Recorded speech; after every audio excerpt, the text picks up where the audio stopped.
Hello, everybody, and welcome back to another week of CMSA's League of Legends League. It has been far too freaking long since I've been here. I'm so happy to be back and see Sam's beautiful face. How are you, Sam? I'm doing great. I'm so excited to be back here for season 15 and with you, I think, for first time in a few weeks. So this is really going to be an exciting night, and doubly exciting because it's our first night going to be watching Topaz League. Yeah, Topaz, I believe, is Diamond Up, right? That's right. Yep. Diamond Plus, our newest, formerly Sapphire League, but we've got it back here, Topaz League. So it's going to be a fun time. So excited to see the advanced gameplay all together at last. Not that there wasn't advanced gameplay in the other ones, but I mean, Diamond Plus, you would think maybe be a little more streamlined, a little bit more LCS close, like kind of gameplay. But I don't know. We're gonna find out today because it's gonna be the first time we're watching them. I'm looking back at the chat because a whole bunch of stuff happened while we were like in announcements here. Blaine said first. Blaine got first today. John, where were you? Congratulations, Blaine. I saw John said, I will not lose to Xander again, by the way, but that was like before the stream started earlier. And then Mr. Raccoon posted first like 2 hours ago. I'm like, well, I don't know if that counts exactly. Yeah, Mr. Raccoon said I was first, actually. John is losing his touch. High Life sent us a raid of 2 people. Thank you for the raid, Benjamin. Appreciate ya. And then what else happened? Blaine said, I can't wait for Chroma to hear my fart after 2 long weeks. And I said, it may shake the apartment worse than yesterday's earthquake. Because I got a nice dose of a Los Angeles earthquake yesterday. Back off said, it's a Topaz tonight. Never mind, answered. Yes, it is Topaz tonight. John said, Chroma, are these tunes that play just stuff you pick up from your library of songs? Kind of. There's the fart noise. Thank you, Blaine. I appreciate the bits. Yes, always. Well, hold on. My apartment's shaking. Oh, God. Oh, God. Great. Yes, kind of. I picked the music, but it's more of like a playlist that I found. I kind of just like try to find something that's chill and smooth. Thank you for following Rocklum3. I appreciate it. Oh, that's such a cool animation on the unicorn. Oh, and it poofs away. Oh, I love the new overlays. I just added all these overlays today. I haven't been able to watch the stream until today, besides like a very small clip 2 weeks ago. So all this is like, I'm like, oh my God, ooh, flashy new noises, flashy new sounds, ooh, ah. Yeah, it is so great, the production value that we've got going on here. It has really been an improvement this season. Thank you for Alex for making that happen. It's getting better and better. And I think I improved my microphone today when I was playing around with it. So I think I got a little bit better. So we'll find out after the shoutcast, at least for my ears, if that is actually better. Spaghetti says, Sam BC for the win. Sam BC is a win. All he does is win, win, win, no matter what. Thank you, Spaghetti Eddie. Appreciate the shout out. Did he type all that? No, he said Sam BC is the win, and then I added the rest. Chroma, thank you. John says, we missed you, Chroma. You too, Sam. Wait, Xander did it 2 hours ago. You got an earthquake like 1 week. I got an earthquake the day that I moved in, and then I got another earthquake 5 days later. The one yesterday, though, was the worst. Like, it was pretty big. Nothing fell over, so it wasn't crazy, but it was definitely like, oh, hold on a second. The world is shaking. The first one I barely felt. I had 2 other people in my apartment helping me unpack, and they didn't even feel it. And I was like, is that an earthquake? Like, what? And then I looked it up, and it was, in fact, an earthquake. Let's see. What else? And then we're back to Blaine's fart and Rockglome following us. Perfect. We're all caught up. Perfect, yeah. Farts and But Ryan follows, my didn't even favorite. take mention. Blaine, I'm impressed. Oh my goodness. So today we're following Topaz, and we're going to be starting off by following Thundercats, aka River Otter. What is their team name today? We've got River Otter on Shyvana's Simps. And they're going to That's be a new taking name. on. We've got a bunch of new names for Topaz, and then we've got Pookie Jarvan. Will be the opponents here. So Shyvana Simps versus Pookie Jarvan is round 1, week 3 here for Topaz League.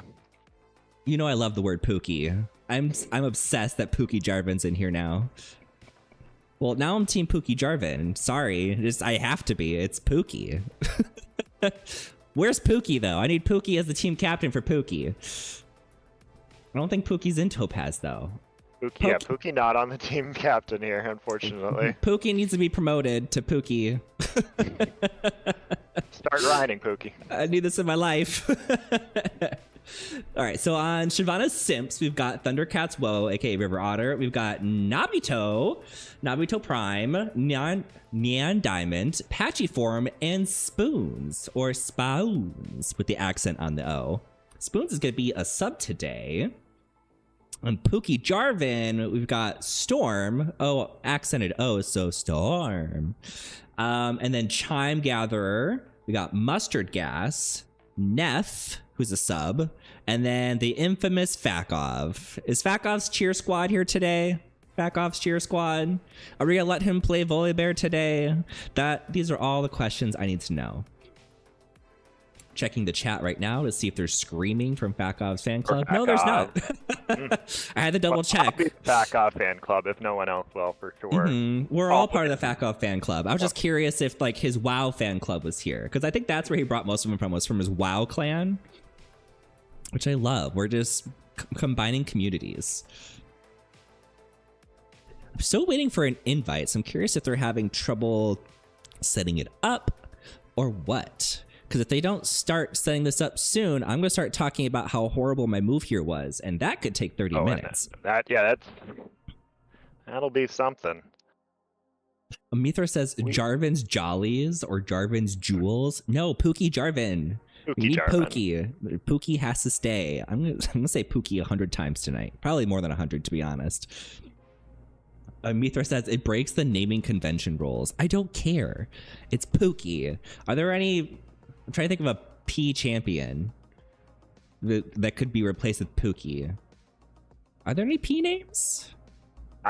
There's every letter of the alphabet. What is the P named champions? Pantheon? Pookie Pantheon? Yeah, you've got that. Oh yeah, John says Pantheon. There we go. Poppy. And Poppy, and Pookie Poppy. Pike. Pookie Pike. Pookie Pike. I don't know. How about Poopy Pike? Poppy. Pookie Poppy. Pookie Poppy. Pookie Pop. Now that they're getting hard to say, I think it probably is best that it's Pookie Jarvan, because it's harder to say something that's just PP.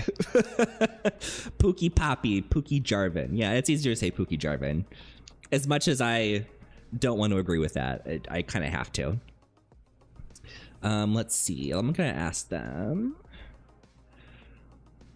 How's it going with the matchmaking? Code issues? Question mark. How have you been? What have you been up to? Have you been to book club? What have you been doing? No, I've switched everything over to the sports side of CMSA. Sports. So a whole lot of volleyball, taking on, going to the beach as much as I can. So that's where you've been finding me. I've been playing Clash and been playing just pickup games with as much League of Legends as I can. I think I've played like 2 games of League of Legends in the past month. Like almost nothing. But the new TFT set is out, so I'm just playing so much TFT. And before the new set came out, I was playing a PBE for like 2 weeks. So that just has been my life. Oh, it said he sent me an invite, but I haven't gotten anything. Hopefully we get that in soon. Hey, come to the Rift though. There's it's like the ADC meta right now. You can play AD carry in every single role, and so it's just there's no better time to play ranged laners. How's the new champion? I don't even know Aurora her name. is Aurora? Yes. Aurora. New champion Aurora. She is, I still think, trying to find her place. Very strong. Has been kind of buffed and nerfed kind of over and over again. Finding her way into the top lane, though, just as like a range top lane kind of AP bully going on. Yeah, she was kind of marketed for the top lane, wasn't she? Because her range isn't super long, so she has a lot of trouble with the range casters in the mid lane. Yeah, I mean, you never know where Champ's going to end up. I think that it seems like Riot's happy with her in the top lane, so I think that's where they, like you said, where they wanted her to land. So very strong in the right hands. So I'm curious if we'll see Aurora as like a picker ban tonight. There's some people really despise playing against Aurora just because she's got a stealth mechanic. She's got like very mobile without knowing where she's gonna pop up. So it's tough if you haven't put a few games into her to kind of understand what the kid is actually doing, and then you're dead. Oh, if it doesn't work still. It looks like they're working on it, but I'm not getting the invite. Like the invite's not coming through. But Herd, I played one game with Aurora on my team, but it was my friend who played Aurora support, and I was like, that's not a thing. And I was the ADC, and it just did not feel very good. I can't say that I've seen a whole lot of Aurora in the support role, so sorry I had to put up with that, but yeah. And also, I don't know where in the buffs and nerf kind of cycle that fell, so we'll see. Fair. Looking at the chat, oh, President Mew, Latimer said hello. Hi, Latimer, long time no see. Lad. Rock Loam said, we love TFT here. We stand for TFT. TFT is my obsession. It's going to be even more my obsession once these damn nerfs come through tomorrow, because right now it is just hyper roll central. Everyone is just rolling 2-cost units, which makes it impossible for us players to go to level 8 or level 9 or even hope to get to level 10. John says, I've heard Chroma loves Syndra. F Syndra. Oh my god. Syndra is an automatic win. If you have Syndra on your team and you just get the right items, which is not hard at all, you automatically get first place. It's so frustrating. Although I did abuse it earlier today, I got automatic first place, of course. Yeah, like rerolling Kog'Maw, rerolling Syndra, rerolling Kassadin, like they automatically get you top 4. It's so frustrating. Shenpai says, I usually play every TFT set to Masters, but this season just feels so off. I hate it, LOL. Something about it just does not spark joy. It's getting murdered early to rerollers. That's what it is. You don't get to late game. You don't get to play the high cost champions. Like once you get to level 8, you're already at 20 HP because everyone's already got these strong units, so you're not able to get even the 4 cost units level 2. It's so stressful. Mithra said, pre-release, she was originally top-oriented, then they tried to shift her mid, but after release, she seemed to have settled to anyway. I don't think I read that correctly, but got it. She's Aurora's in the top lane. Yeah, they wanted her, I don't know, seemed like maybe they wanted her mid lane, or at least to be able to like flex between the 2 roles, but you don't see a whole lot of Aurora having success in the mid lane, at least yet. Maybe there's some undiscovered build out there or skill maxing order that'll make her viable in that lane, but right now it's all top for Aurora. Maybe if we get back into a meta that doesn't involve casters, like, you know, that meta we had where it was like all Zed, Yasuo, like all those melee, it could be fine. Because, yeah, I mean, she's probably okay versus meleeers, but not so great against LeBlanc and Lux and Vel'Koz and all these crazy long-range mages. Diamond Timo Satan says, rolling in the deep. Basically, that's TFT right now. Shenpai says, weird. My most successful comp was Fairy with like 3 5 costs and 2 4 costs. Fairy is so hit or miss. If you can get the Callista, then yeah, amazing. Like if you can get to that level 8. But at least this past week, it's been really hard to get there. Or if you get there, it's because you had the 3-star Kassadin and you were just carried there. Shenpai says she's being played mid and pro right now. Sorry for typos. I'd be curious to see what matchups that they're picking her into in the mid lane, or if they're blind picking her into the mid lane. That'd be interesting. I haven't seen that quite yet. Oh, why is it not picking up my thing? Oh, here we go. I'm over here pushing buttons. The overlay's new. Got pushed. Yeah, beautiful little star effect there as it transitioned after that, but now it looks good. Although I just went to the league screen and I didn't see your face, so I might have to fix that once we get in game here. But we've got a Janna ban. Janna first ban? Really? I don't think I've ever seen her first banned. No Wukong. If there's a one trick on that. No Shyvana, no Seraphine. Okay, there goes the Volibear. And they said, sorry, you're not playing Volibear today. And then it's a no Fakov. And Chroma, if you could give me a quick look at what's going on Discord, please. Yes. Thank you. My first forget. Go live. I recommend skipping. Lulu ban. That's 3 supports. 3 enchanter support bans. Serious support bans here. This is going to be exciting. Wonder who I'll have to see. I'm learning a lot of these players here.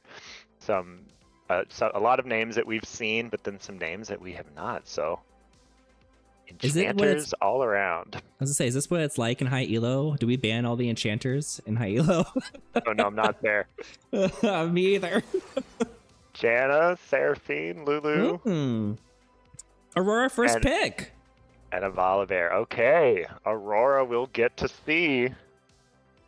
Let me quick look up all the names of the Aurora abilities that I have not learned yet. Yeah, I think this will be my first game watching Aurora up close. I very vaguely know what her abilities do. Like, so vaguely, it's basically no knowledge at all.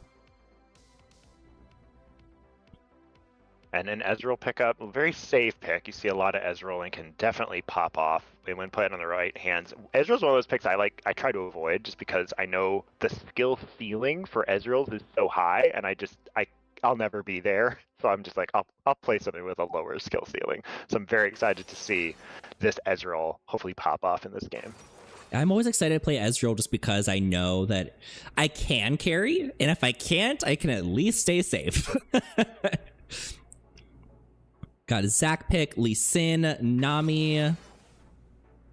I don't think I've seen a Lee Sin game in like 2 seasons that I can remember.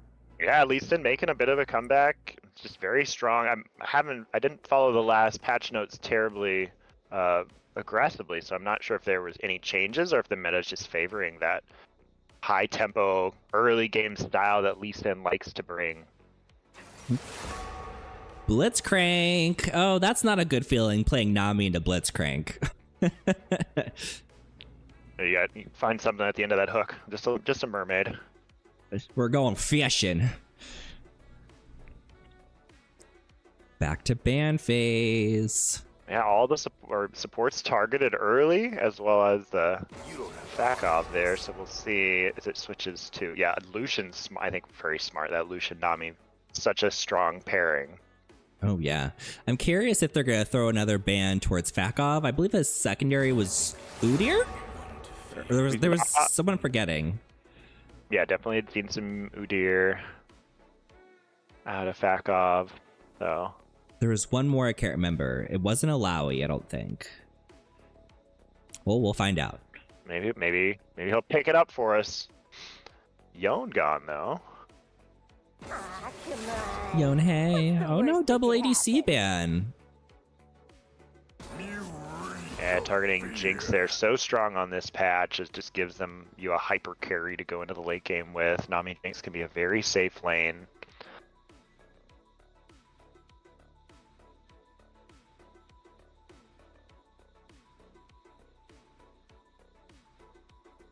What are we gonna get? Let me see. I like to think that they're really giving this a lot of thought here. Ahri, so given their top laner perhaps the option of counter picking here, not knowing for sure where that Aurora is going to go. Good flex pick there, mid or top. Sivir, Nami, so really leaning into this late game. Sivir with that spell shield is going to make this Blitzcrank. Gonna have to do some trickery to get around that.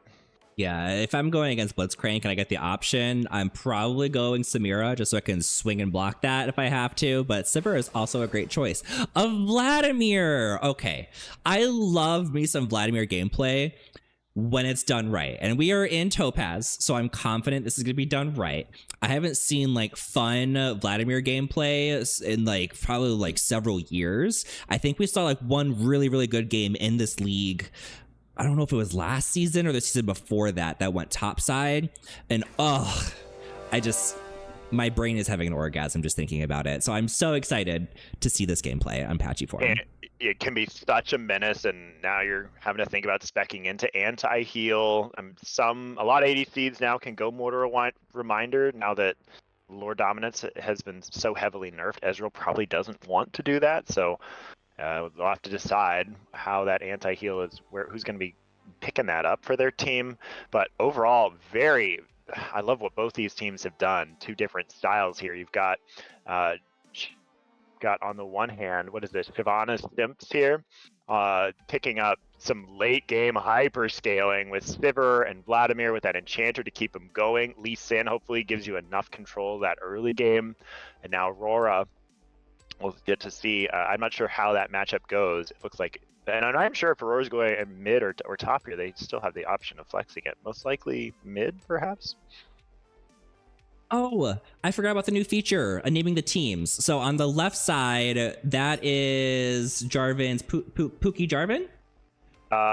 So the team on the left side with Neon Diamond, that Shyvana Simps has Spoons, Patchiform, Neon Diamond, Nabuto, and River Otter, Shyvana Simps. And then the team on the right side, side, is going to be Pookie Jarvan.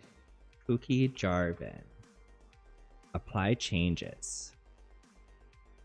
Uh-oh. Page expired. Well, we'll see if that actually works or not. Well, based on what you just went over, who do you think is going to win based off the two team comps? I mean, you've got this hyperscaling team, or you've got two strong late game options here with Sivir and Vladimir. I'm a little, and Lee Sin, who can fight early. They're going up against this very beefy team.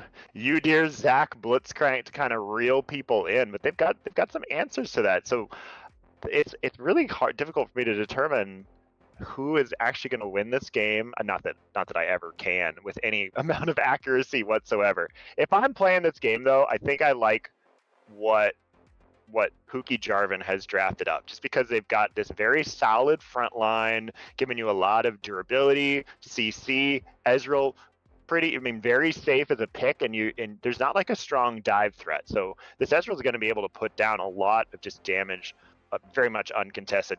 But we're on the other hand, the likes of Sivir has a ton of great movement speed, but it's going to have to be kiting out Udyr, being careful of Zach, Ari to assassinate, and of course that Ezreal just coming out with an ultimate, taking away a spell shield or a large chunk of your HP. So while I think it might be easier to play in Pookie Jarvan's team just because it is got some meat shields for you, it would be very fun to be on the side of Shyvana Simps. If they can kite out and have good target selection, I think they have just as much of a chance. How do you feel? No, I feel the same way. If I'm looking at Pookie Jarvan, I'm just like, okay, you've got tank, you've got great engage, you've got great bruiser potential / hypercarry potential with Udyr, potentially with Ari with the great pick potential. Ezreal's going to be safe and high damage. You've got Blitzcrank engages. Like, they have all the tools to have just really amazing team fights. And I'm looking forward to that a lot. Whereas if you look at Shyvana's Simps, it's very much, we've got hyper carries. And if those hyper carries don't pop up early, then we're at pretty high risk. We have to wait for the later game and hope we get some kills later on. So it's very, very iffy. So I'm going to lean towards Pookie Jarvan as well. I know Sam just went missing. I know his, I have to see if I can get his video attached here. I knew he was going to go missing, and then the game also doesn't want to load, but we have the backup plan for that. So we'll just, there we go. We'll do the backup plan. And let's see. So well prepared. So well prepared.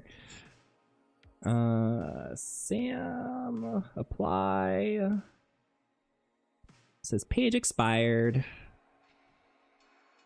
Gosh dang, overlay doesn't want to listen to me now. We can still hear your voice. We just can't see your face yet. Yeah, I'm just looking at like who is playing who on this team. Nabuto Prime on Aurora, definitely one of the matchups I'm looking forward to seeing. That Aurora versus Udyr. That's Fakov and Nabuto Prime there in the top lane. That'll be an exciting one.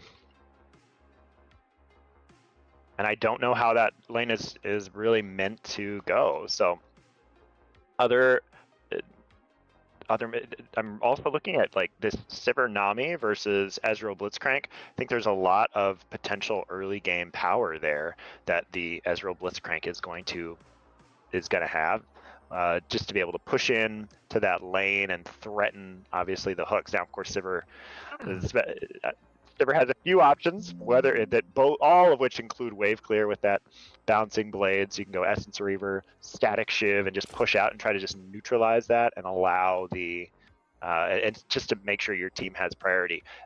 In terms of like that 2v2, 3v3 early dragon fights, Sivir Nami, decent, but Ezreal Blitzcrank going to be very threatening, especially if they can take control of that river and keep the Shyvana Simps from knowing exactly where that Blitzcrank is, where the threat of burst is. I'm trying to open up the game, and it did that whole thing where it's like spectator data cannot be loaded. Closing the game, and then I reopened it, and now it's black screen. So we're just waiting for it to load up here. It wouldn't be a game of League of Legends for me if there wasn't some kind of technical difficulty. But it's okay. Sure. And we'll first week, new setup, or not new setup, but new place, new setup. It feels new. I basically had to rebuild it all. I had to reset up all the overlays. Like, I had to redo all the audio. It so feels new, whether it's new or not. Let's just go ahead and force close League of Legends and try to reopen it. And task. Yes, I know. Critical errors have occurred. Try reconnecting again. Hakov says it's not you, it's boiled. It's boiled? It's boiled mustard. What does that mean? Oh, there we go. Mustard. Boiled mustard, did you solve it? Okay. So back on that loading screen, trying to take a look. Ooh, I had to turn my AC on. I was getting hot.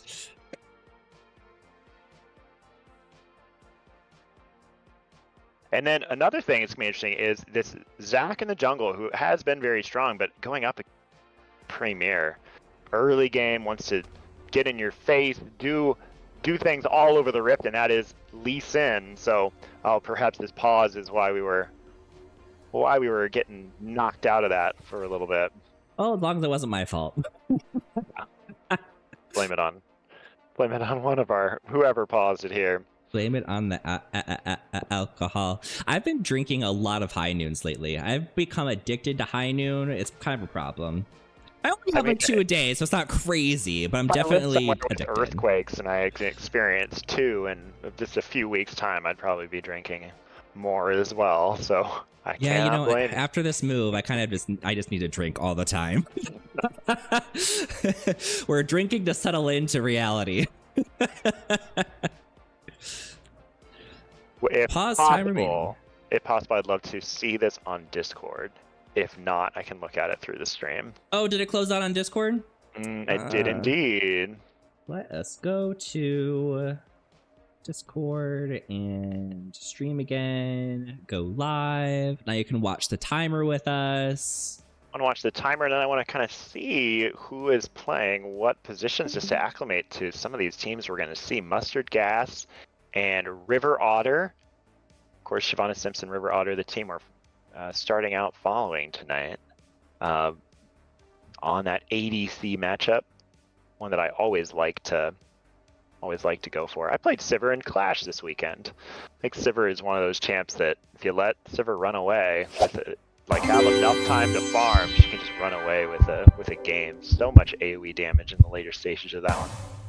Now I Thanks went for for like subscribing, highlights. Sorry to interrupt. thank That you. was No, 12 months in a absolutely. row. 12 months. Oh my god. It's a whole year of CMSA. Woo! I think I've been streaming now with CMSA for about a year. And I think you joined a season after that. So you're getting close. All right. We're almost there. Did you start? Do you remember? Did you start in the fall, the winter? I think it was winter. I think it was winter time. I was helping out with the DigiPride event, and then came on board in the winter time. We don't have winters over here, thank God.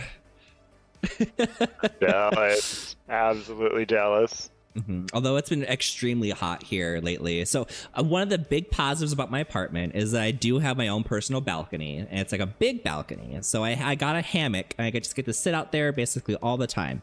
But it has been like 95 degrees for the past week. So I just go out there and I just sweat like crazy. So that's been unfortunate. Has it been that hot in Chicago this week? Has it been in the 90s? No, not into the 90s. It's been actually really perfect weather most of this week. It's gotten into the 80s, but I mean, I've had a lot of days where it's just like on the cusp of, do I want to open the windows or just like run the AC? Kind of like right there in that temperature.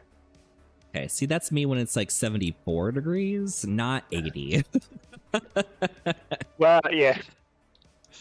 70, like 78, 77, kind of in there. We had a couple 80 days. Obviously, I'm running AC on an 80-degree day. Not about that life. Absolutely not. Yeah, and with my new work, like previously when I was in Chicago, I would pretty much always work outside on the patio, which I enjoyed, especially because we had like umbrellas that covered everything. But at my new location, their outdoor area is like inside outside. It's like outside, but enclosed is a way to put it. So it's not the same, but it's hotter because it's enclosed for one, and for two, because it's freaking 90 degrees all the time. So that hasn't been fun. I hear them chatting. I should probably open up the chat. Okay, here we go. They said, hamster died. If anything, restart the entire computer. It might be Vanguard. Windows update for the win. Not the Windows update. These Ezreal Qs about to curve to their targets. Hit the lag switch. Was Aurora always top in this draft or last minute flex? That's a great question. Because I saw them messaging in the lobby saying, ooh, stream might want to watch Aurora. So now we maybe saw her chatting and was like, let's just go Aurora. Why not? Just for funsies. That's the power of drafting something that can flex either way. I mean, if both your mid and top lane are willing to play it, then you get to hide a free counter pick. So. Oh, Mr. Raccoon said, not the DigiPride event. Flashbacks. I don't know what that is or what it was. Describe. It's CMSA eSports. We came on board with DigiPride to help them run a League of Legends like eSports event for their Pride Month events that they were doing. So we set up a tournament, and I was able to cast that alongside Gunny Hartman. It was one of my first times behind the microphone, so it was a learning event, and it was a really great event. I think it was a lot of fun. There were definitely some things going on behind the scenes that I was happy to be part of, and because you get to learn so much, when you're trying something new like that. So, but yeah, that's really all it was. It was a fun prize event that we were doing for DigiPride Gaming Digital Magazine. Oh, that's so fun. If there's another one, I want to do it too. Oh my goodness. I kind of want to get more into shoutcasting for tournaments, because there is a lot of behind the scenes that goes into like managing a tournament for one, and then shoutcasting a tournament of not always the same people would be interesting. A little extra practice outside of, our safe LGBTQ inclusive space would be cool. Kind of be like, okay, I can do it in multiple communities and just expand my horizons. And I think there's a market for it here in LA, which is kind of part of the reason why I'm here. So I'm excited to explore that a little bit. But when was that? Was that in the summer? Yeah, it was over. I don't remember exactly when, but it was over the summer, sometime last year. Okay, I'll have to look out for that for next summer. Mr. Raccoon said, I was hunted every game with such vigor. Oh, in the Fortnite tournament? My goodness. The Hollandcock says, captain interviews. I don't know if I want to jump into an interview just because they could go back into the game any second. But in between games, maybe. If we ever get into a game. Yeah, we should pull them in. Hopefully we're not watching just timer simulator for 22 minutes and 50 seconds. Yeah, this is the stream, guys. We're watching the timer go down, and when it hits 30 minutes, we'll just do it all over again. 2 more times. And then, yeah, that's it. Mr. Raccoon says, can you guys talk about the LOL competitive scene? I could talk a little bit about it. To be honest, it's one of those things where it's like the NFL, like football, in a sense of there's always games going on. There is professional, like LCS. There is the academy leagues. There are the other semi-competitive leagues. Like I think the all women's league came back, because I did see an all-female team the other day, and I was curious if that meant that whole division came back or if that just happened to be a team in the whole thing. Collegiate, yeah, that's another one. So there's a whole lot to keep track of, for one. So my brain mentally cannot keep track of what's going on. And then even with LCS, it's like they're not stationed in like states or regions specifically. So it's not like, oh, like I live in California, I'm going to support this team because it's my Californian team. It's kind of like you just pick a brand that you like, I guess, which has been hard for me. So I can't like pick one to support, which means now I have all of these teams that I like need to keep track of in order to participate in the esports, like with a sleeper app for like fantasy sports, which you can do, and then recruiting players, which is hard for me to keep track of too because I don't know which team I'm following, and also the players switch every single season. Highlight says Team Liquid supports CMSA. Easy pick. Okay, that's a good reason for me to support Team Liquid. And Team Liquid is a great team. That's incredible. Yeah, big shout out to Team Liquid. Definitely great team to fun to watch. And it's one of those teams that has like a brand behind it that's not exclusive to like League of Legends and has been around for a really long time. Gosh, I remember watching StarCraft from back in the day, and Team Liquid was such a driving force in American StarCraft. So it's cool that they're successful. They've got a good League of Legends team, and that they even in the coolest things they support us. That's awesome. Go Team Liquid. Go Team Liquid. I feel like if previously if I had to go between like two teams, I would say either Team Liquid or Cloud9. And I was a fan of Cloud9 for a while because Sneaky was on the team. I just loved watching Sneaky. I think its aesthetic is amazing. But Sneaky has since retired, so that was a couple years ago. So I've been out of the woods in supporting the esports.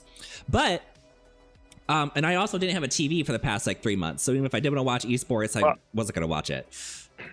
Well, and to your point, you get invested into players a lot more, I feel, than organizations, and it's really challenging, I think, in esports that some teams have been very successful on building a brand around their organization, but a lot of organizations it ends up being more brand around their players, and so you watch an org and then a player retires or goes to another team, and then suddenly, as a viewer, it's like, do you follow the player to their new team, or do you stop watching that org because they retired? So, it's interesting watching them find their footing. One big change that's happening, it's curious that they're kind of merging North American LoL esports and South American LoL esports into kind of one gigantic region. So they'll be playing each other at least at the end of seasons, not all the time, for kind of pride throughout the Americas. It's just another kind of tournament to watch. So I'm excited about that kind of development.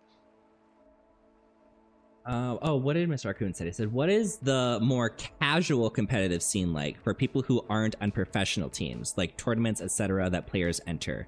So that's a little hard too. There's so many different levels. In Client, Riot has Clash, and I think that's like the entry level for people who are interested in playing like organized, League of Legends amateur play. Like there's tier 1, 2, 3, and 4, but then if you actually get to tier 1 and you're winning, then you're eligible for even more participation and rewards. And so it's really a neat system just right there in the client. And it doesn't happen all the time. It only happens a few times a year, really. I guess every few weeks to a month.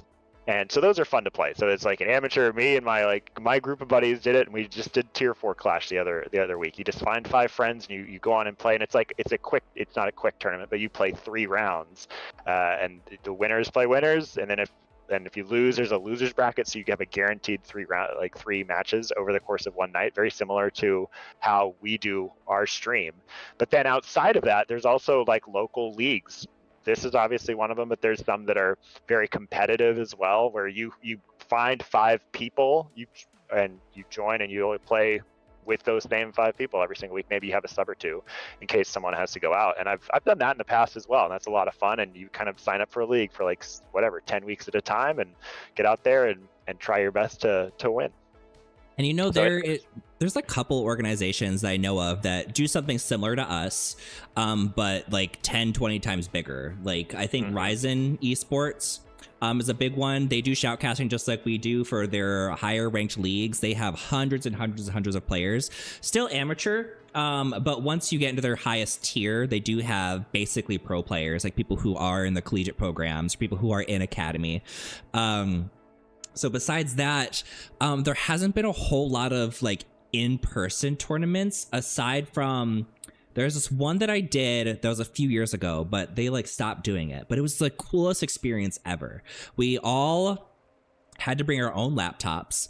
They rented out movie theaters across the country. And in all these different states, everyone would go to these movie theaters. They would have internet set up for us. They would set you in a different area of the movie theater with your team based on your rank. And you would compete against people in different states. And while you were competing with them, they would live shoutcast the games in front of you on the big screen in the movie theater. And then because there was like 10, 12 teams per state, whenever you like won a game or lost a game, you would get so many points for your state based on your rank. So like if I was on like team I would get like 2 points if I won the game. And then if my A rank team, like my best team won, they would get like 8 or 10 points. So it depended on your rank how many points you would get. But all the wins mattered in some way. And Chicago won that year. So it was really exciting. I got a jersey for it. Oh, that's cool.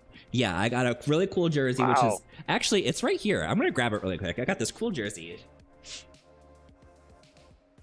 That's pretty sweet. I played. I was unpacking. I did a few, and you just stumbled upon it unpacking. Yeah, I can't really get it to not blur, but it was Chicago Force. It's got this really nice jersey. It's got like everything on the back, like a whole logo and everything. And then because Chicago won, every single one of us got a Logitech keyboard and a Logitech mouse. And this really heavy metal, like something you would get from the Olympics. Like it was epic. What a neat event. The lobby.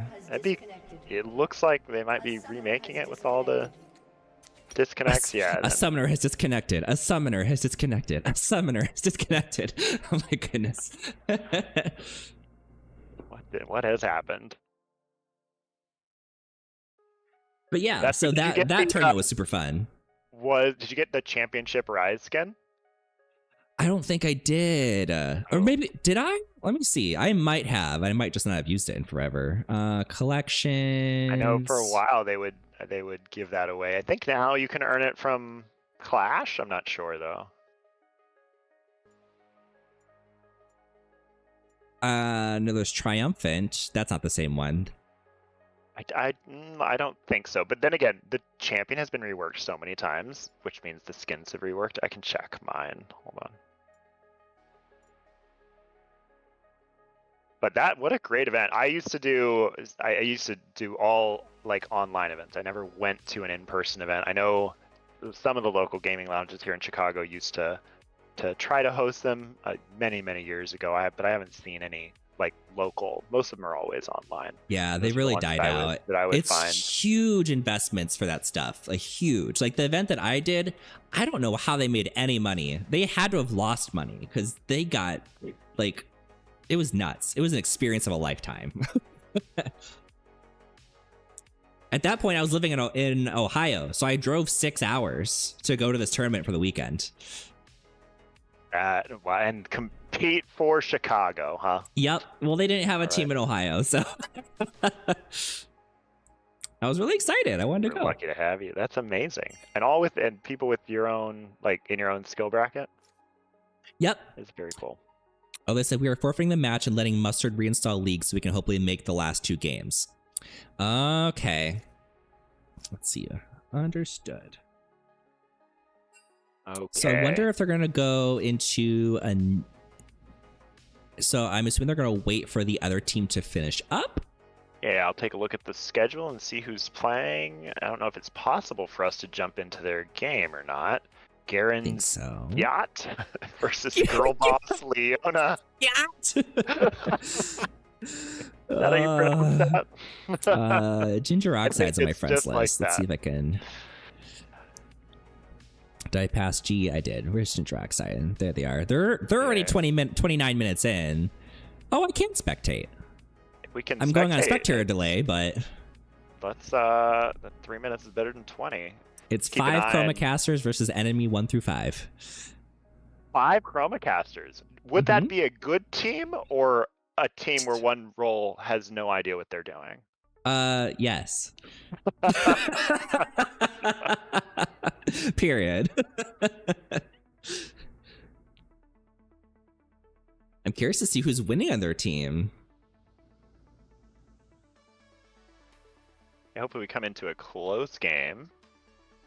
And we've got Girl Boss Leona. Oh, is that the other name?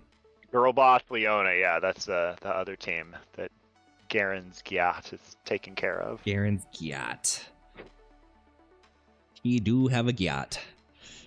With Ginger Oxide, Capri, MTP, Pichu Uwu, And Hang of... and Hang of. Thank you for stopping, Hang of. For some reason, that name just makes me think of Game of Thrones, Hodor. Oh, yeah. Hang of. Hang of. Perfect. Hang of. Hodor. But then Girl Boss Leona has Eli, which has all the Japanese letters or Chinese letters. I don't know what kind of letters those are. There's also a hashtag in there. I don't think that's a bunch of different languages. And then Boomer de Walrus, which they got a hashtag Jin. That was, what was their name before?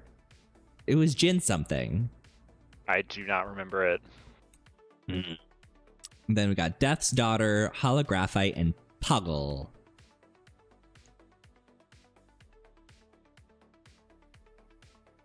Who remembers that Jin's name? It was a Jin name. I just don't remember what it was. But Boomer de Walrus is an excellent name. Boomer de Walrus. Boomer de Walrus. I am supposed to go out and support one of my drag queen friends after this, and I am so tired. I don't know if I'm going to be able to. They're going to yell at me if I don't go at this point, though. New city. Rally, you got it. Mm-hmm. Okay, let's take a look at these teams. A Kog'Maw Nami. All right, going for some Protect the Cog composition here with Shen. And 10k gold up here for Garen's Gyat. Garen's Gyat. Spot.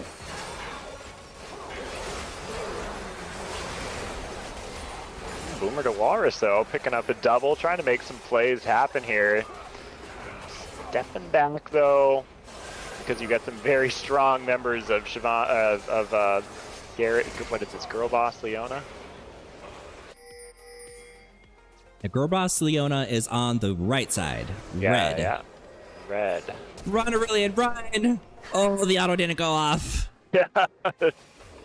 Just sailing away there. I mean, this is looking like a slam. 34-11 and 4 dragons over on Garen's Gyat. Garen's Gyat did not need 4 dragons. They should definitely be pulling it here, and it's a team with the protect the Kog'Maw composition that you've made it to this late game. AP Kog'Maw at that Ginger Oxide is rocking here. I mean, you can do that when you've got Yone mid, Shen top, Warwick in the jungle. Like, just go AP, why not? Ride the wave. Keeps you very safe. One thing you don't want to be doing, though, is this 4v2 in the mid lane, Pichu Uwu, and now the Shen going down. So the thing is, Death Timers are going to start to get pretty long. Poggle is trying to keep down, tie up some members of Garen's Gyat, but unfortunately just going down. Oh, Warwick missing just wide there. Walrus on Kaisa just being able to put so much damage, and you wouldn't look at this and think that Girl Boss Leona is down in this game, but just like that, gray screen entirely for Garen's Gyat. So maybe there's a bit of a comeback here, picking up 2K gold quick. I mean, when you take Leona onto Girl Boss Leona, you better win. Double whammy. Oh, Kaisa, you are in danger, girl. Showing off the ability to kite out those Baron attacks. You can do it. Ooh, they lived. Cutting it close, and look at that. Maybe we're going to see a bit of a comeback here for Girl Boss Leona. We could. I mean, when you get this late into the game, it's basically anyone's game. You can catch up in kills. You can catch up in gold. They're 8,000 behind, so about 2 items. But, I mean, that's really just on the set. Like, their set literally only has 2 items, whereas the enemy team is almost full build at this point. So as long as they can handle it without the set, then they could win. Yeah, you look at the gold is on the right people here for Girl Boss Leona. You've got it on to Kaisa, you've got it on to Aurelion Sol, so they can definitely do some things. Kaisa and Aurelion Sol can both threaten Ginger Oxide's Kog'Maw from a very long way away with damage or just an assassination attempt. So even though they've drafted for this kind of protect the Kog'Maw composition, it is not a guarantee here. They're going to have to settle down and find a good fight and firstly stave off this Baron. Yeah, and you know, you got your frontline Leona. She's 0, 8, and 12, but she's Leona. She's gonna be tanky, like she's gonna be fine. And then Karthus being 2 and 10 doesn't really matter because he's Kamikaze Karthus probably. He just runs in and dies and still does a bunch of damage and then pushes R. So you've got damage either way. You've got a little bit of sustain, even though you're not super ahead. So I'm not too worried for them, but if Garen's Gyat does kind of get it together for one good team fight push, then they've probably got this in the bag. But right now they're very spread apart. They're playing they're trying to play very safe, but they are making themselves very susceptible to some picks right now. Thank you for the fart noise, Blaine. That one was very small. That was like a little toot. Maybe just a few bits there. You just spent a couple bits. He got it all out in the first one. Teleport right in. Yeah, right into 3 waiting members of Girl Boss Leona, but unable to make a play there. Now, Holographite about to show top on Aurelion Sol. Does have teleport available, but it starts to put all this Elder on a timer. Someone's team has got to either start this up or respond. Oh, they're not gonna allow Holographite to even show. They're bringing him right away. So all 5 members of both teams here for this Elder Dragon fight, which could be the last fight of the game. Who's gonna win? Well, their front line now is down to almost nothing, so... Set was forced in. Damage comes down here, and now from raining from behind. Holy cow! 2 quick kills on that side, but and winning on the other side as well. Boomer Doral is trying to take on Ginger Oxide. They have the sustained DPS to do so, but end up trading with all that burst damage from that AP Kog'Maw. Here's the thing, though. You've got who's still alive. Oh, you have Death's Daughter, Karthus. They have the smite available. Elder Dragon now looking to be taken by this team. Very far down, and they've claimed it here. They are losing a turret in their base, so they do lose that. However, that is Aurelion Soul, like a really fat Aurelion Soul with Elder Drake. So unless he gets picked off and taken out in the next fight, that is gonna be a struggle to deal with. Blaine said they can't all be mega farts. You gotta squeak out a couple here and there. I love that for you.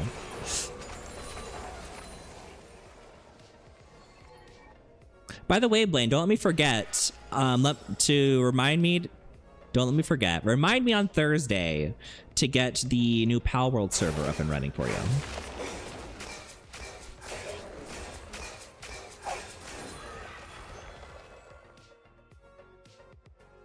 Yes, there will be a new Pal World server incoming. Very excited. Although now that means I have to spend a bunch of time investing and rebuilding and all this stuff again. Okay, so here we've got Girl Boss Leona at 5, all pushing up with an Elder Dragon. Yeah, interesting that they were even looking for a flank angle there. Usually you're playing that very slow. Pichu Uwu finding the full front of that initial onslaught here, and now Poggle goes down. So diving for that Nami does cost one member. Karthus coming through there with the ultimate. Requiem does not find it. Oh, it's going in. You killed Elder Dragon. Oh, that block. Smite available. Finally, he goes down coming through, getting the damage it needed for that Elder Smite. Double kill there for Aurelion Soul. So now, Girl Boss Leona has this game well in hand as they're continuing the comeback, still down 4,000 gold and unable to push further. It's hard to call at this point, though, because now that Elder Dragon's basically gone, it's just going to be another 5v5, and whoever wins it probably wins the game. And unless this keeps happening, where just all of them die and there's just like 2 people left on each side, then it becomes a stalemate. Yeah, the Sky's Ascend will be coming back up soon, so that is a big plus for Girl Boss Leona. Garen's got, they have the opportunity to stabilize. Man, they had to fight, unfortunately. Ooh, and I'll hold that thought here as they're trying to find a pick here. Boomer DeWalrus onto this Warwick. Poggle coming in, immediately peeling it off. Nami, tidal wave arriving, trying to slow something down. MTP coming in, 2 kills, 5v3. Now you're looking, and only 4 members needed here for Girl Boss Leona, and now the pings are on the Nexus. They're marching through. Yeah, mistakes were made. They went in one at a time, and then they got just stuck in there, and that was just a chain of horrible events. Don't think they were expecting that TP to that lone minion from Poggle to come and make sure that Spoons on, or make sure that the Warwick on Hank on Warwick was able to get away. So now Sky's just there's just not any tanks available, which means that Girl Boss Leona has just 2 Nexus turrets, and even though they'll end the game still down in gold, they'll take the Nexus. Pat those KDAs! Pat those KDAs! Girl Boss Leona wins the game. Mr. Raccoon says, this was a crazy upset. What? A huge comeback. Yeah, we tune in. Oh, I think it got almost 14,000 gold down at one point. No problem. Girl Boss Leona, truly Girl Bossing that one out and coming back and taking the victory. Boy, oh boy. So they should be out of their game. Let me check in with River Otter. Why is my friends list like this? What has happened? It's like all out of order now. Oh God. Okay, I guess we'll just do the search bar. There you go. River Otter. So there they are. 2, it's going to be Girl Boss Leona taking on Shyvana's Simps. And on the other half, we'll have Pookie Jarvan taking on Garen's Yacht. Pookie. Yeah, we're looking at following, what is this, Shyvana's Simps versus Girl Boss Leona. So some winner versus the bye here. Tournament code. And all players should be ready to dive right in. So hopefully we can get this started up pretty quick here as they start to file into the lobby. Woohoo! We're gonna get to see a game from start to finish, hopefully. Yeah. I know. Now I wish I'd been able to see that game 1 between Girl Boss and Garen here, because what a swing that was, and so quick. Yeah, they were like immensely ahead over on Garen's Gat, and then just all of a sudden, and that's what it comes down to, is those team fights heavily. Like when they just spread out so far. They did the whole 1-3-1 kind of thing.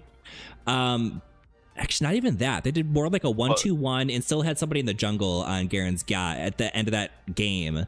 Yeah. And when you're at that point where a team fight's gonna make or break it, and you're leaving your allies kind of by themselves, I could see that as like a huge detriment. Like it's very, very risky.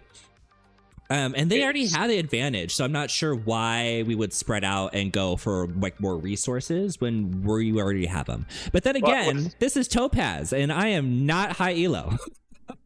And also, this is coming off of a straight up 5v5 team fight loss at Elder, and so perhaps the thought process was, we lost that 5v5 at Elder. We're not getting any stronger. There's a potential pick. We have strong CC and Warwick. We have a Shen to follow up. There's a potential pick on their carry. Let's go for it. Like, this is our chance to take down their carry and push forward into the game. And unfortunately, it just didn't happen for them. But you gotta make that play sometimes if you want to come out with the win. That fight at Elder was just so well done on the side of Girl Boss Leona. They had all the right tools, and unfortunately, for Garen's Gats, they just could not get to the carries, and ended up coming out behind in that one. Yeah, I mean, it was a late game Aurelion Souls, which is going to be hard to deal with. A late game very fed Aurelion Soul. Yeah, you had a late game Kog'Maw as well, so like both sides had a very strong carries, and it just, yeah, I think the Aurelion Soul had a great positioning just right over that wall, no threats, and the Kog'Maw under duress from that Kaisa the whole time, kind of trading 1-for-1, whereas Aurelion Soul got to put out huge AoE damage. Although I feel like I would be much more scared of a late game Kog'Maw with the standard build. With the AP Kog'Maw, I feel like the sustained damage just kind of isn't there. It's a lot of burst damage if you land the burst. But I think with those later fights, things were just moving really, really quickly, and it was really hard to kind of get the bursts down. Also, they weren't the squishiest team in the world, so maybe there's just very select targets for the AP Kog'Maw to take down. I need to switch to team names, and hopefully it doesn't give me an error this time. So on the blue side, that is... Blue side is going to be Girl Boss Leona. Girl Boss Leona. And on red side, we've got Shyvana's Simps. Shyvana's Simps. Apply changes. It worked! Yay! Magic. They said, we are ready when you are. Oh, right. So we're getting this game pretty quick, it looks like. Excellent. We would love to have that happen. Oh, looking at all these ranks, got Emerald, Emerald, Emerald, Diamond, Platinum, Emerald, Emerald, Master, Diamond. Ooh, River Otter's Master? River Otter, okay. Come on, Daddy River Otter. Let's see. Carry me. Spriggan, you subscribed. Thank you, Spriggan. Oh, thank you, Spriggan, for the subscription. Spriggan, I miss you. I haven't seen you play in, it feels like months. Oh, and Shanameless says, hi, Sam. Hello, Shanameless. Shanameless. I might go for Nameless for the support here on the side of, what is this? Oh no, who is the support for Girl Boss Leona? Yeah, Girl Boss Leona. Eli, got it. Eli. Oh, the symbols. The symbols. Yeah, otherwise I was gonna call them symbols. So. Symbols. Thank you for following, Rachel Sloth. Appreciate it. Oh my gosh, we passed 600 followers, so I wasn't looking. We're at like 610 now. 610. Oh, Just seems like the other day we were pleading for 500. I know. I was like begging every single stream, like, please, we're so close. Hey, it's the Lux Band. Some things never change. Topaz Homophobic. to Pearl Lux Bands. I'm not okay with this. I would like to file a complaint. This is homophobia at its worst. Rachel Sloss says, congrats on 600. Thank you. Thank you. Thank you. Mr. Raccoon says, what are the league ranks, like in order, specifically Emerald, Plat, etc.? I believe it's Gold, Emerald, Plat, and then it goes Diamond, Master.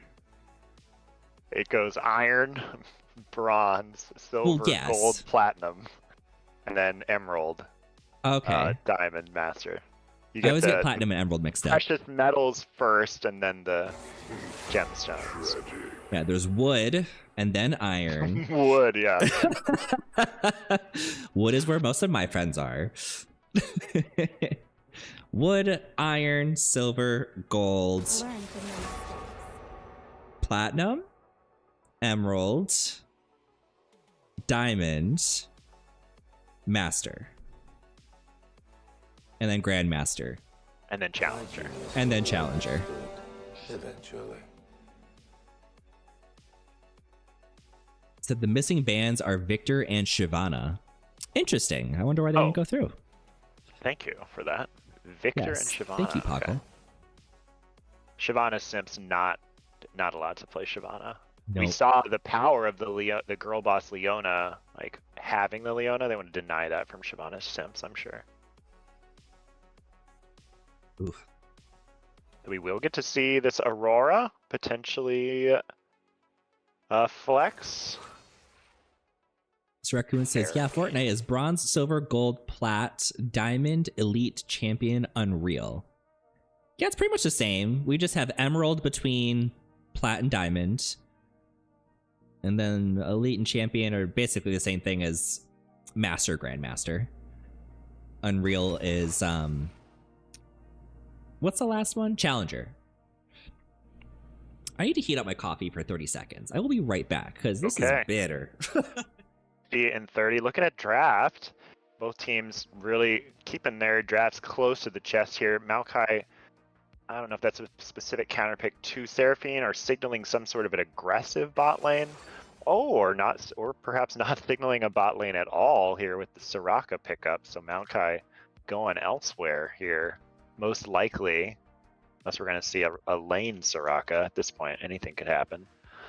But Soraka most likely in that support role, and Maokai, I'll see where Maokai goes. It seems like it's been a while since Maokai really was at home in the jungle, in the woods, but also not commonly seen in the top lane. But Ashe Seraphine, very strong as a duo, gonna have a lot of poke coming out as we go into the second wave of bans. I sat down, my chair just rolled across the room, and my coffee almost went flying. It was almost a disaster. I haven't seen an Ashe Seraphine lane in a minute, but yes, you are correct. That is a very, very strong lane. The lockdown is insane once you're at level 6. It's like really, really hard not to get a kill, to be honest. Ashe is one of those champions I'm trying to improve at. I think the ceiling on Ashe is so strong, and I love the variety, the build variety that Ashe can go. So I'm very much looking forward to seeing how River Otter is going to pilot this lane. Yeah, I know everyone is all over that DPS, like attack speed Ashe with the Bloodthirster Rush, but every time I've ever tried it, I have always struggled immensely. So I've definitely prefer the crit build, and like I pretty much carry if I get the option to go the crit build on Ashe. Props to the other people who can do it without it. I cannot. She has one of my highest masteries. I haven't played her in a while, but crit build is a must for me. Oh, Vigar. When I played that tournament in Chicago that I was talking about, I played Vigar the entire time, and I didn't lose a single game. I was like 12-1 every single game. I feel like those scaling picks, if you're just able to sit back and play safe, can definitely have great results, especially if your opponent is not able to punish you. Vladimir says, yay, 600. Yeah, 600. Anyone your gay flags? Wee.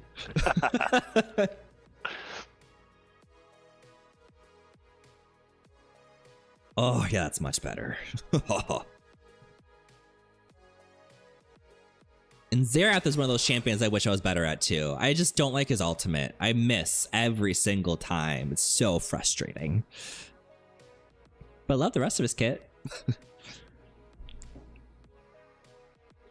This is overall, a really interesting team comp. Go ahead.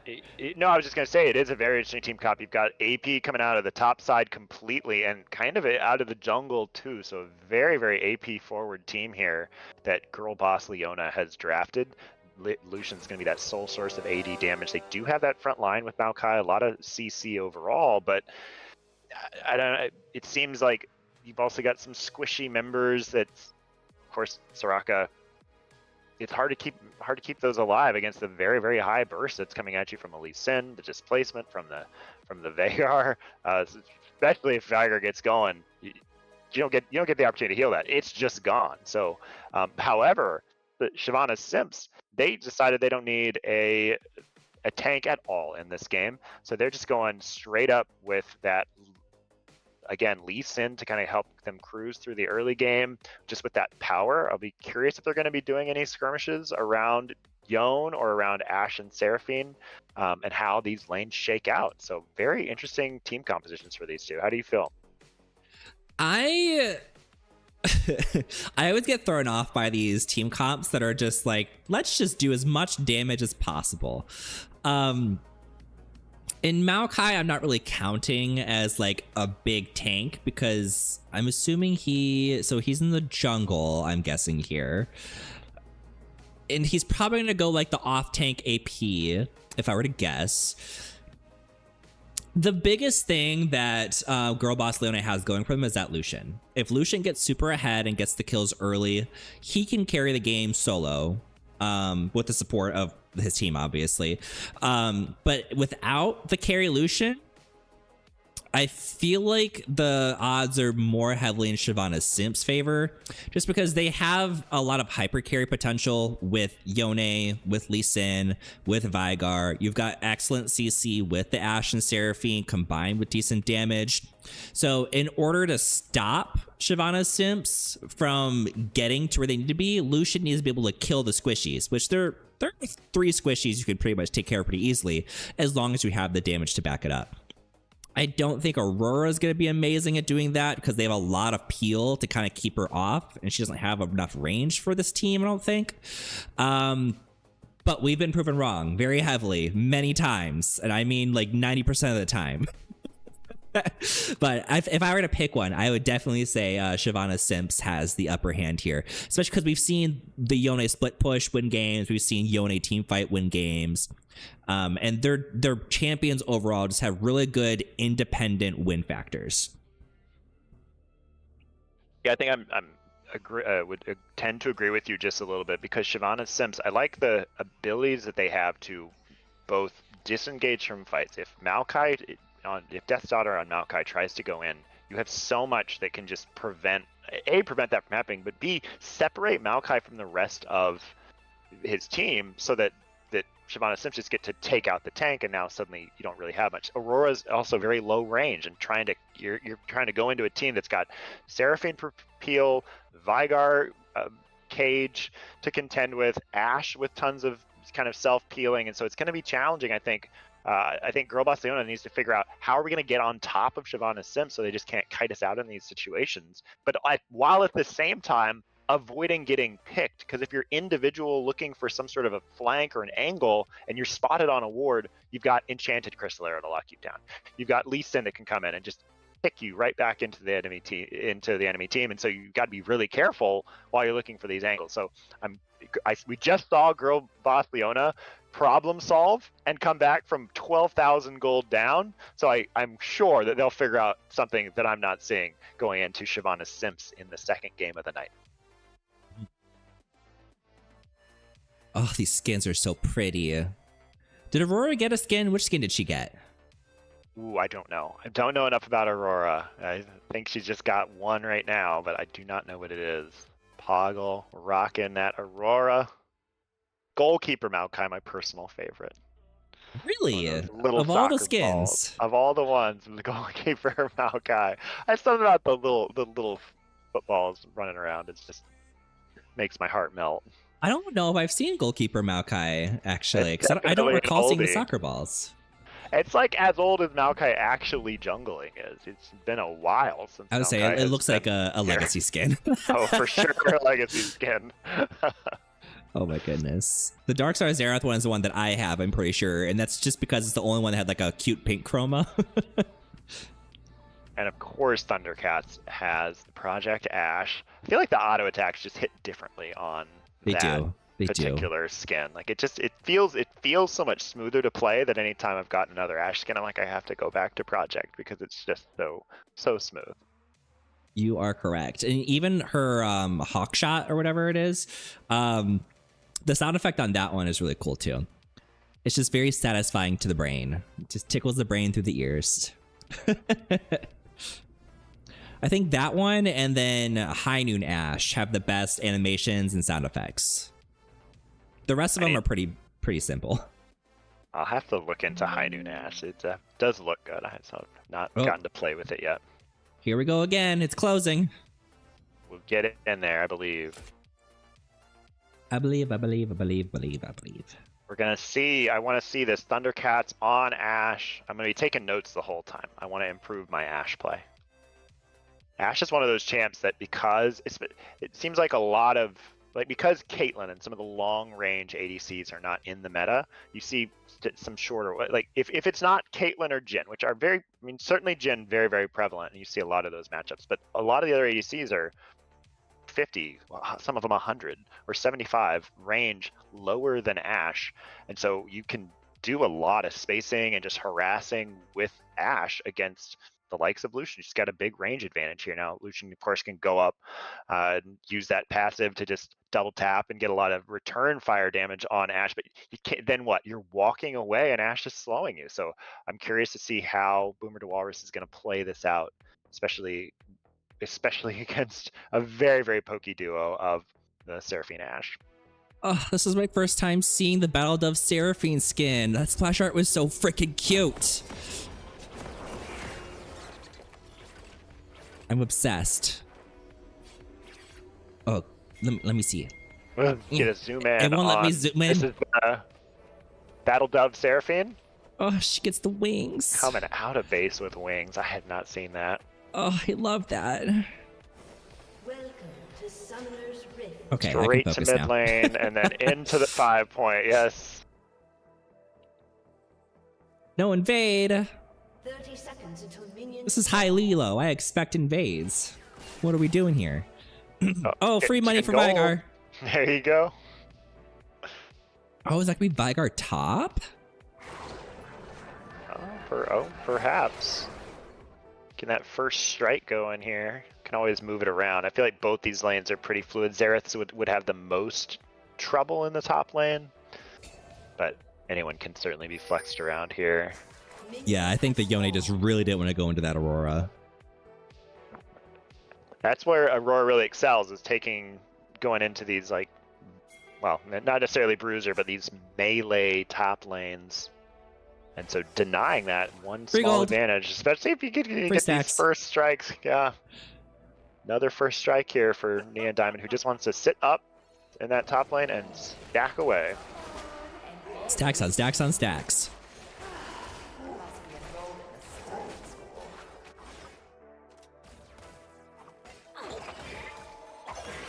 I'm fully expecting Death Oh. Stunner on Maokai for Girl Boss Leona to just opt into a full clear. Wouldn't be surprised if both these junglers full clear, but certainly Lee Sin.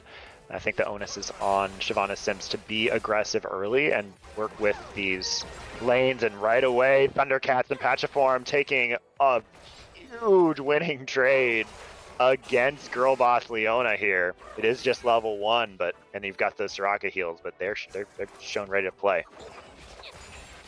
Aurora's like, get off this wave. These are mine.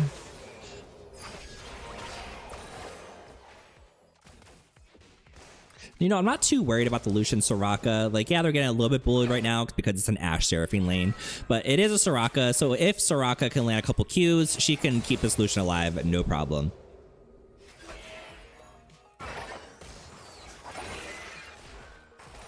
I did notice that Aurora's 2 abilities, I think it might even just be 1 ability, the one that shoots it out and then recalls it, it instantly procs the Electrocute, which is pretty crazy. Is it really? Interesting. I did not know that about it. Here we go. Get that health back. Yeah, it's all about landing those star calls for Soraka here. Eli trying to poke him down. Keep him topped off. It's not as scary here in the bot lane as the junglers now. You see Spoon skipping camps, pinging onto the Maokai. Oh, he was thinking about it. Yeah, I checked with that Sonic Wave, didn't see it. Maokai just finished up. I just almost instinctively pinged that ward. Ping, That ping. muscle memory is always there. Mhm. Honestly, it's better that it's there rather than not there.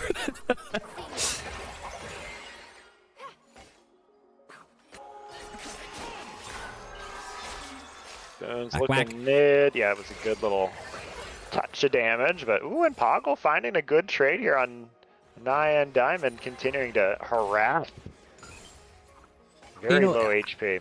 I really hate playing top lane, but if I was going to play top lane, Aurora does seem like a really fun person to play. What have been her like core 2 items? I'm assuming maybe like a Nashor's Tooth, maybe Rod of Ages. Roa, Ooh, big trade yeah, here. Lee Sin's made me think about diving. Oh, Spoon's speaking of miss. arriving. Death Daughter here to cover though. Having been double scuttled, not much else to do on the map as we resume the jungle. Spoon's gonna hang out though. See if anything happens here. Another root lands, but they'll be under their turret for a while, I anticipate. Ooh, Spoon's hanging I'm around. thinking about doing it. Threatening Oh. a dive here, coming on early. They want to get to that Soraka. Oh, flashing back. Run, go, run. Oh, they got her. No, just Thundercats here on this Ashe. Are they going to find another one? Death Dance going as well. Oh, we're going to go for it again. He's like, kill these minions, Going please. for the TP now coming here. Oh, just trot out. Oh, double shield, though. Aurora's like, come here. We're not letting that guy out of the way here. Comes out from the TP and secures it. Ooh, fireworks here just in 5 minutes here as a tower dive going down, teleport burned. Wow.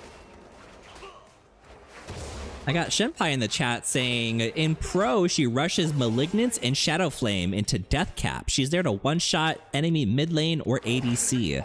Okay, so she's thank you. basically being played as an assassin rather than like a bruiser fighter. There's so much. The last time I looked into anything with her was like a few days after release, but I know she's just moving around so much as people are experimenting with what she can build, where she can go. Always love that new champion discovery process. True. And we'll see what, but with the 2 items that Poggle's got, looks like Rod of Ages would be in order here. Oh yeah, that's got to be Rod of Ages, which I support. I personally love like bruiser mages, except for Silas, because F Silas. So very interested to see how Aurora does with these items. I almost never have the excuse to build Rod of Ages. Well, Death's Daughter now arriving. Poggle has been. Oh, she said, "You're staying here, girl." Yeah, now coming down with that Between Worlds, but has been canceled. Naya and Diamond now trying to get away, but you are a Vager. Not much place to go as Death's Daughter. He's got little legs. Got the slow, bringing up the Oh! base. Does go down. A great attempt Kill to scared. save there from from Holographite there. Data says her highest win rate build is 52.7%, is Malignance into Liandry's and then Death Cap. Leandry's, okay. Interesting.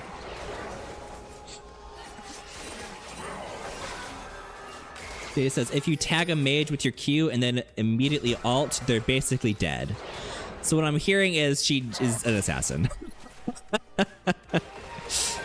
Another assassin here is Lee Sin on Spoons, arriving in the bottom. Swing and a miss. Strike just does not fall, but is going to follow up with that ward hop to help get another kill for Spoons. Here now, the pressure's on Boomer to Walrus trying to pick this up as the 3 members of Shyvana Simps crashing that wave and then looking to move around the map, secure the dragon here as they start it up. Yeah, I am living for Shyvana Simps right now because we have a Seraphine who rushed Oblivion Orb into a Soraka. So, congrats. That's amazing. Good job. Right away. Also, they are really just keeping this Lucian down. And like I was saying before we started, Lucian is basically the only thing that I think is going to get Girl Boss Leona into this game. So if they keep him out, the odds are very much in their favor, especially if they're going to beat up on Xerath like this too. How'd you like playing the game there for those last 5 seconds? It was on and up, nothing doing. Oh, Resonating Strike this time does connect. Silence goes down. There's no quick follow-up for Spoons here. They are threatening. River Otter putting out just the double snare! They're gonna get it. Oh, Ash is going down! Though. Boomer Otter coming away with a kill. Oh, execute! Execute! No damage done. I take that back. Oh my goodness. And Dana also says she's an assassin that can also shred tanks. I hate Riot. LOL. We love that. They're gonna be like Gwen. Is this what it's gonna evolve into? What part of her kit lets her shred tanks, or is it just the Liandries? Yeah, smite that big minion. We need all the money we can get. 2 to 6 with a 2K, 2.5K gold lead. Yeah, one dragon has been claimed. Yeah. Her passive is basically Vayne W. If she hits 3 spells or auto attacks, it does % health. Okay, yeah, that's a little bonkers. She didn't need that. Isn't % health magic damage or % health true damage? So that's why you see Electrocute on her, because it has good synergy. I see, I see.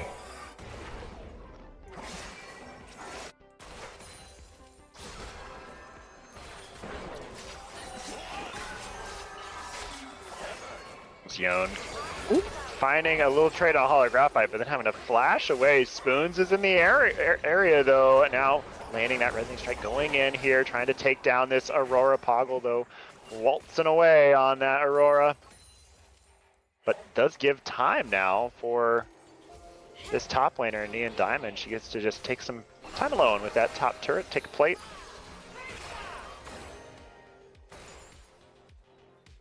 Data is really going against this Aurora here. It said magic damage, but % health is % health. Oh, sorry. It also heals her and gives her stacking movement speed. ... Got it. Aurora busted. Yeah, I got it. I'll remember all that. Ooh, the vines just miss. Yeah, it does not happen for Death's Daughters. Good sidestep there from this Shyvana Simps bot lane, who continue to just put on the pressure, but Boomer to Walrus doing what good flash, he Nabito. needs to. Yeah, getting out of there. Oh, I don't think he's gonna make it. Oh, but the back pull didn't kill him. Good save, Soraka. Here from, Shyvana Simps, is the bot lane here is just too much for Girl Boss Leona to handle, but they're hanging in there with that CS very close. They're 78 to 81 and hoping to see an item completion soon for the bot lane of Girl Boss Leona. And, you know, Lucian may be behind right now, but he's not out of the game. Like, he definitely still has the opportunity to catch up. And if he gets 1 or 2 kills, like if he gets a double kill, I could see him coming right back into this and carrying so pretty hard. Which Shyvana Simps does not want to let happen. They are just denying every minion that they can here in the bot lane, as their side has now taken the Void Grubs. Herald's not up yet. Void Grubs. One down. Fight here. Death's Daughter now knows. Spoon's turning immediately to Death's Daughter just as a lead. Like, sure, let's fight. Let's do it. And you Come get here. the boot of time to come in the bot lane as well. Fireworks going down. River Otter continuing to poke on a Boomer to Walrus, but you've got Eli there to keep him upright. Going back to that. Oh, it did go down. Bot lane here. So Lucian down. Didn't get a chance to. He's getting beat up by the wolves. Yeah, the wolves doing the majority of the work there. Oh, Not enough though. Holographite securing that with the right of the arcane. Now they're moving in as a 2v3, but the health bars are low. Death's Daughter's moving in on a suicide mission. He has to come back, though. No, go right back. Dodging holographic, walking away. Now you've got 2 turrets. Can you dance even more? He's like, you know what? Let's just keep going. Unable to do it, and they're an auto attack. Oh, he's Still alive. oh God! What is happening? Fucking out. You're gonna survive. Nabuto Prime going to survive the onslaught. Incredible. No. She is down. What incredible my goodness. play. Okay. 12:58 game 2 highlight reel. Oh my god, Nabuto, you are a madman. Dude, it's an OMG, the Seraph, my eyes. It was just that one auto needed to go down just to finish it off. Oh, that's rough. And that's the thing about playing Zera too, is you're all skill shots. So when you have people like Nabuto who are just really good at dodge, duck, dip, diving, and dodging, it can be rough in melee range.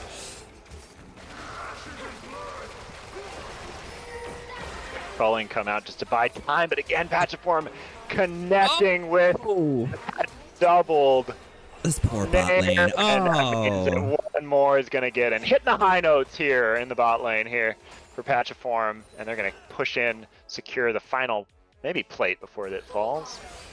And turrets soon will follow. The Dragon's also been started up as Shyvana Sims just continuing to hit the accelerator. Thanks for coming by, Data. Enjoy dinner, whatever you're having. Yes, thanks for all the information on Aurora. Yeah, Appreciate my goodness. At least someone's doing their homework. Yeah. It's not me. I do need to catch up on League of Legends in general. I've just been so busy these past 2 weeks. I'm just like, what is happening? What is League of Legends? Oh my goodness, the lead is just getting bigger and bigger, 3-11. But I think it's largely just as Soraka going down. So, I mean, I guess we're not getting a ton of golds. No, and they're looking to try to find some. Oh, go on. Traded. There, yeah. In a trade, you'll take it though. If you're on Lucian to start getting something going here. Essence Reaver completed for the bot lane of Girl Boss Leona. Oh, that turret is not going to save you, Boomer. You need to get out of there, girl.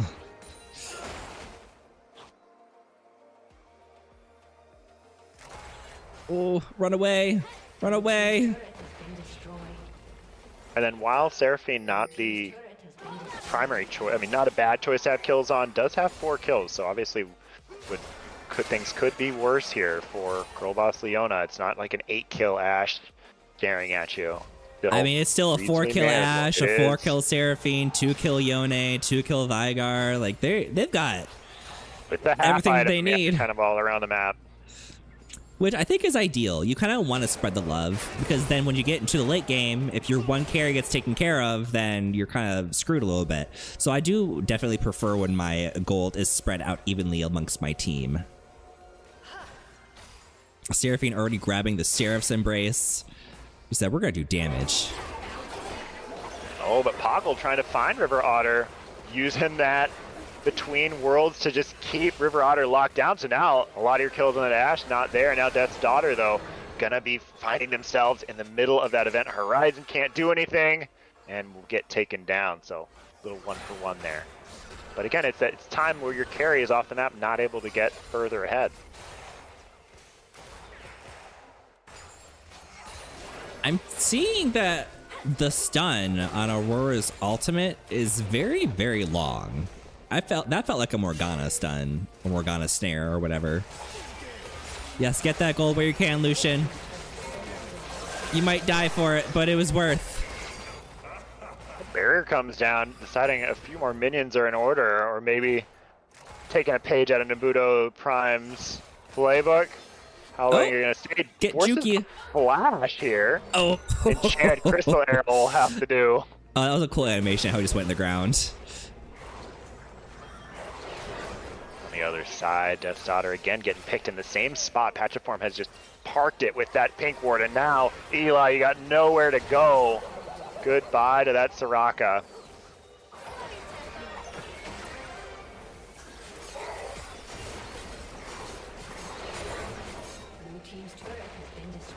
Oh, the the siege is on for Shyvana Simps. As now they're ballooned out to a lead, and they've got full control over the jungle. They're just staying together, looking for picks.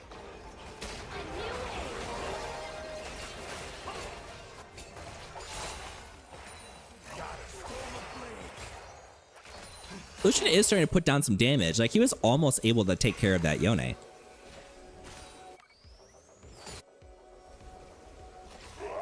Like I said, it's only going to take a double kill for Lucian to get back into this game.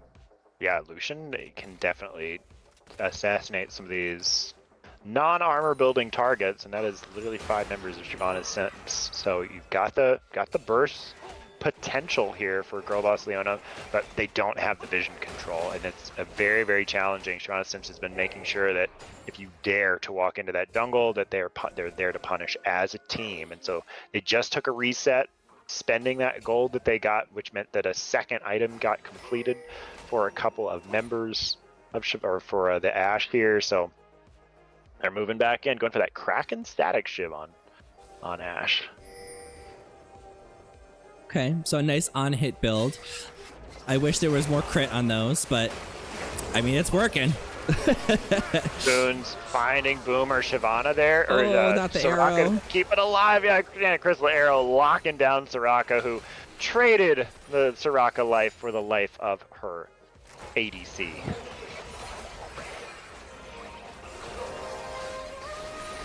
It's a real rough game for Soraka, just getting outpoked hardcore and then going right into an Oblivion Orb at like 5 minutes.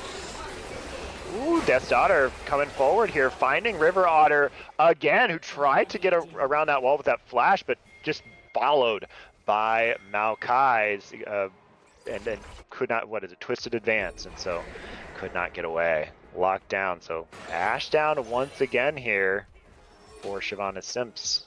They forgot to get into the Rift Herald. Okay, it went anyways. It's good. Thought they were gonna lose it. Nabuto finding Poggle, who's now in enemy territory. Spoons will finish. Yeah, good try there for the teleporter. Which means that even with their carry down, it tempos on Shyvana Simps to start up this dragon. This is number 3. Ooh. Ouchie. It's like walls don't even exist for half of Shyvana Simps. They just go right yeah, they're over just jumping all over the place. Right back. So 3 dragons, and this looks very familiar from where we tuned in game 1. Girl Boss Leona was down 10,000 gold, 3 dragons, and they managed to climb their way back. They're not even down. They're not down as much this game. And they do have some clear win conditions. You know, maybe Shyvana Simps is just an early game kind of team, which we've seen at like even in LCS. You see a lot of like teams who are really good at the early game and then fall off into the late game. So maybe we'll see a fall off. Maybe we'll see Girl Boss Leona catch up here and go for the win. It's a great thing about League of Legends. It's not over till it's over. Yeah, and you've got Poggle built that Rod of Ages on Aurora, which is still in the process of stacking. Most of the team here is only on 1 item, only a few members completing 2, so we'll see if the team fights begin to shift as some big 2nd and 3rd items will be done between now and the next huge dragon fight. We got Vigar at 222 stacks. Stacks on stacks on stacks. Kind of a quiet killing here for Vigar, who spent a lot of time in that topside jungle playing with Patchiform and just getting easy picks onto anyone who dared step into that topside jungle. So 7-1 here and 10 stacks on the Magi's.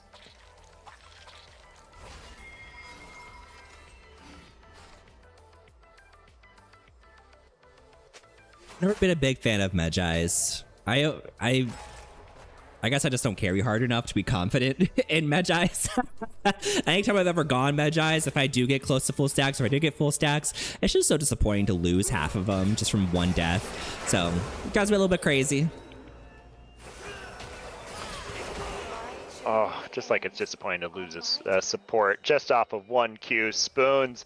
This has been the death bush here for Girl Boss Leona. Every time they get close to it, there's some member of Shyvana Simps in there. And yeah, with the support down, they've made the call here. They know that Girl Boss Leona has not been in this area for a long time.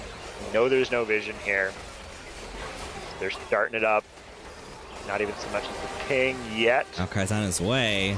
Daughter's gonna find out the surprising way. Oh, here they are. And then look at that. Immediately, all 4 members looking to turn. Ooh, big damage coming down. Ash taken out. This could stop it. Yeah, Boomer de Walrus, and now is in the area. Oh, and Nabuto looking to get out of trouble there, perhaps. Now they found the whole team having completely stopped the Baron, and it's all about Girl Boss Leona just trying to run away from this one. It is 5 members down. Shyvana Stimps takes it. Damn, Seraphine. Patchy form over here just landing a 3-man ultimate as they're about to get away. She's like, no. One more, please. One more.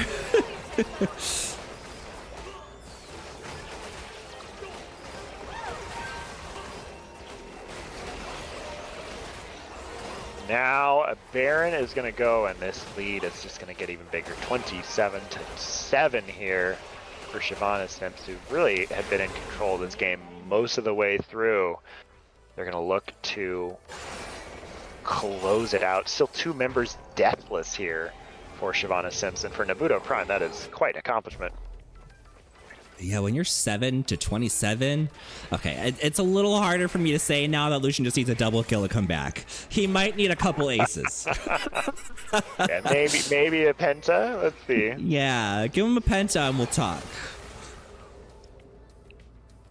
But no, like now, on top of Seraphine just supplying so much utility and a lot of sustain, now that she has the Echoes of Helia, like she's doing a ton of damage by herself. And then just everyone on her team is just so ahead. So she just has to CC for like half a second and someone's gonna die.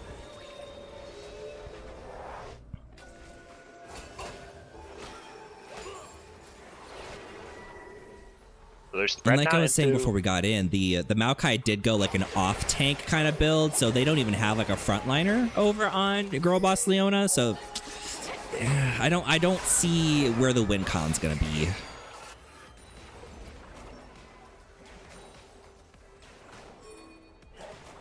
Made something out of nothing in game 1. They're trying to repeat in game 2. Kind of spreading out with this 3-1-1. 3 members in the bot lane pushing through. They're staying spread out. Applying Baron to every lane at once. If you're Girl Boss, you're trying to find one pick, but the closest you've got to like a long range pick is like, what, a Nature's Grasp from Maokai, which is just too slow moving for this team that can treat walls as optional. Yep, right. Yeah, and Girl Boss Leona basically has to commit 3 people to 1 pick at this point, so they're gonna lose something if they even get the 1 pick at this rate. Oh, even through the barrier. Fell, yeah, through the barrier. That is all it took. Wow, 1 baleful strike. Primordial Burst goodbye. And as Raccoon said, I feel like Shyvana Stimps isn't going to make the same mistake as the team last game. Yep, nope, they're going for the kill. Yeah, they see it now. 2 members down, 3v5 underneath. Hagar doing so much damage. Just poking with a beautiful strike. They're getting in there. Attempting to disengage. Yeah, Pachiform wants to hear it, play it again. And it looks like that they've staved it off for the time being. They still have plenty of minions, though. And they still got the Baron buff. The assault was slowed down, but the turrets are not Fire safe. said, I'm peacing out. 2 of them gone. River Otter once again just staying around.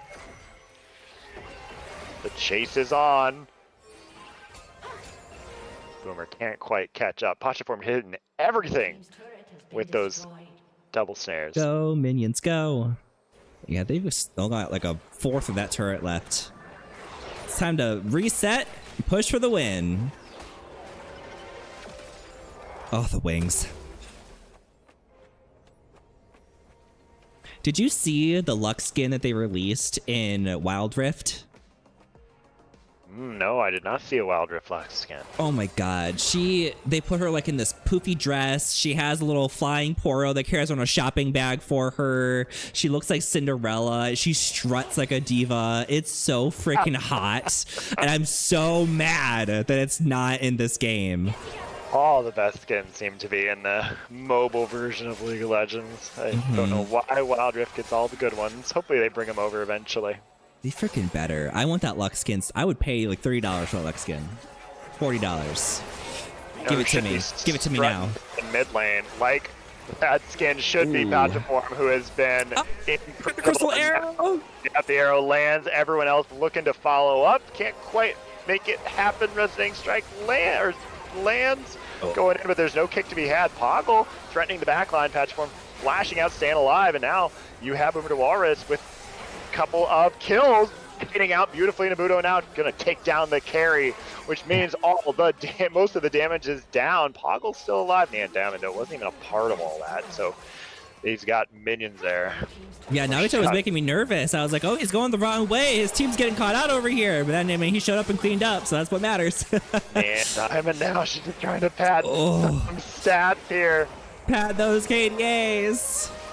And what an incredible game number 2. 25 stacks on the Magi's, ending for Neon Diamond and her Veigar. What an impressive performance there for game number 2 for Shyvana Sims, who just had it from start to finish.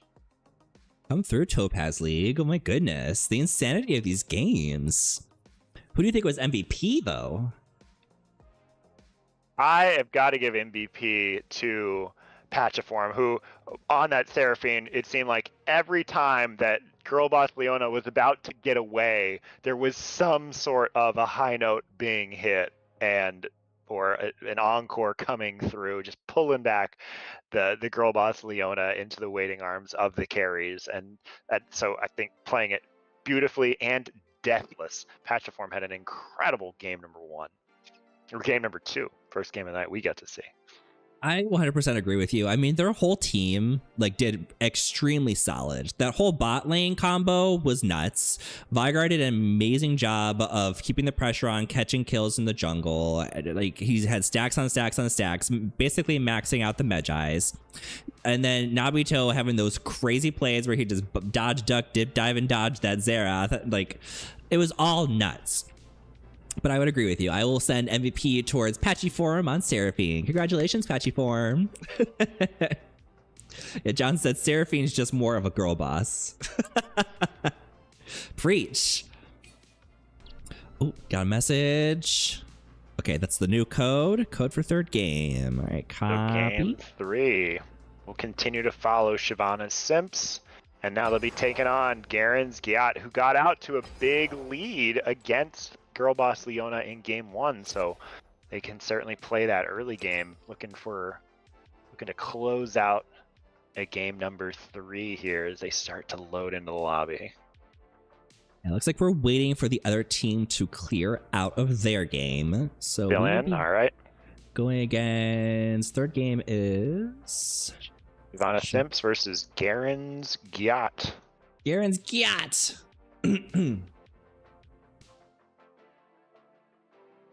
I love that name. I don't think I've ever said the word Gyat out loud until today. And I've said it way more times than I think I would have liked to just today. I feel like I'm becoming Gen Z. My hairline doesn't say so, though. I did recently discover that I have a thinning patch on the top of my head. I had to start using Rogaine. I'm like, oh god, I turned 30 and all my hair is falling out. Oh no, got the memo, huh? Yup. Oh, thank you for following, Bomb Rat. Oh my gosh, yeah. My body was like, okay, we hit the big 3-0. Here's the memo. You're balding. I'm like, oh no, I don't want to bald. But it's okay. Well, we'll make it through. I was always confident that I would never lose my hair because I have my grandpa's hair, and my grandpa had hair until the day he died. He had so much freaking hair. I got a little patch. It's not gone. It's thinner. You can see my scalp through it. What do they say? It's maternal grandfather that you look for that gene. Yup. I was praying.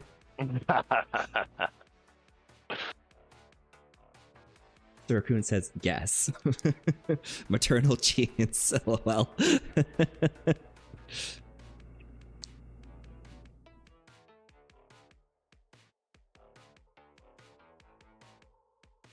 So Raccoon said, all of my mom's male family members are bald as fuck. So, uh-oh. Yeah, sometimes it's in an imperfect science. There's a chance. Better hope you don't go bald. I was so confident too. And then 30 came around and was like, haha.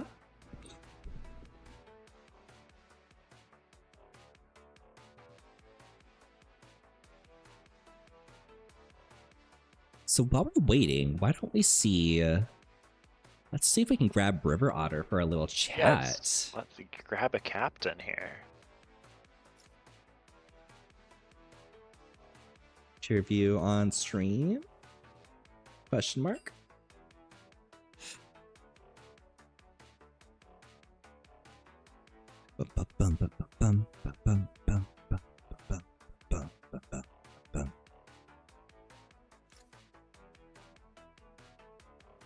We need to see if they answer me.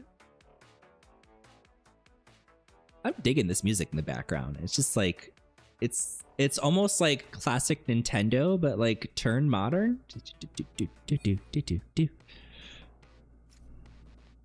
Sure, do you come into our voice shadow, or I'm gonna steal you if you can hear me. I'm just gonna drag you in here, kicking and screaming. Let's steal. We got a captain coming in. I gotta find him.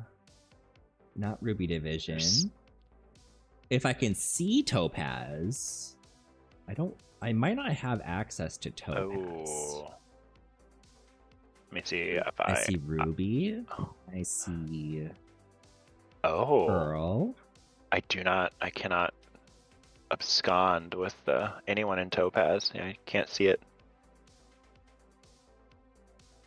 Let's see. I will tell him to go into the lobby.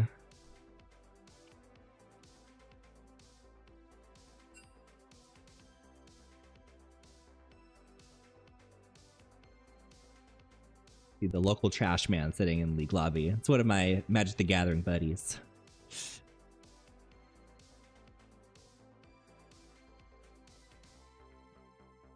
Always see him online playing games with people. Oh, he joined the ARAM lobby. Where is the ARAM lobby? Up above. Above. Oh, there it is. Okay. Scrolling down. Yeah. Go down. Let me just minimize all these other ones. Maybe that'll help.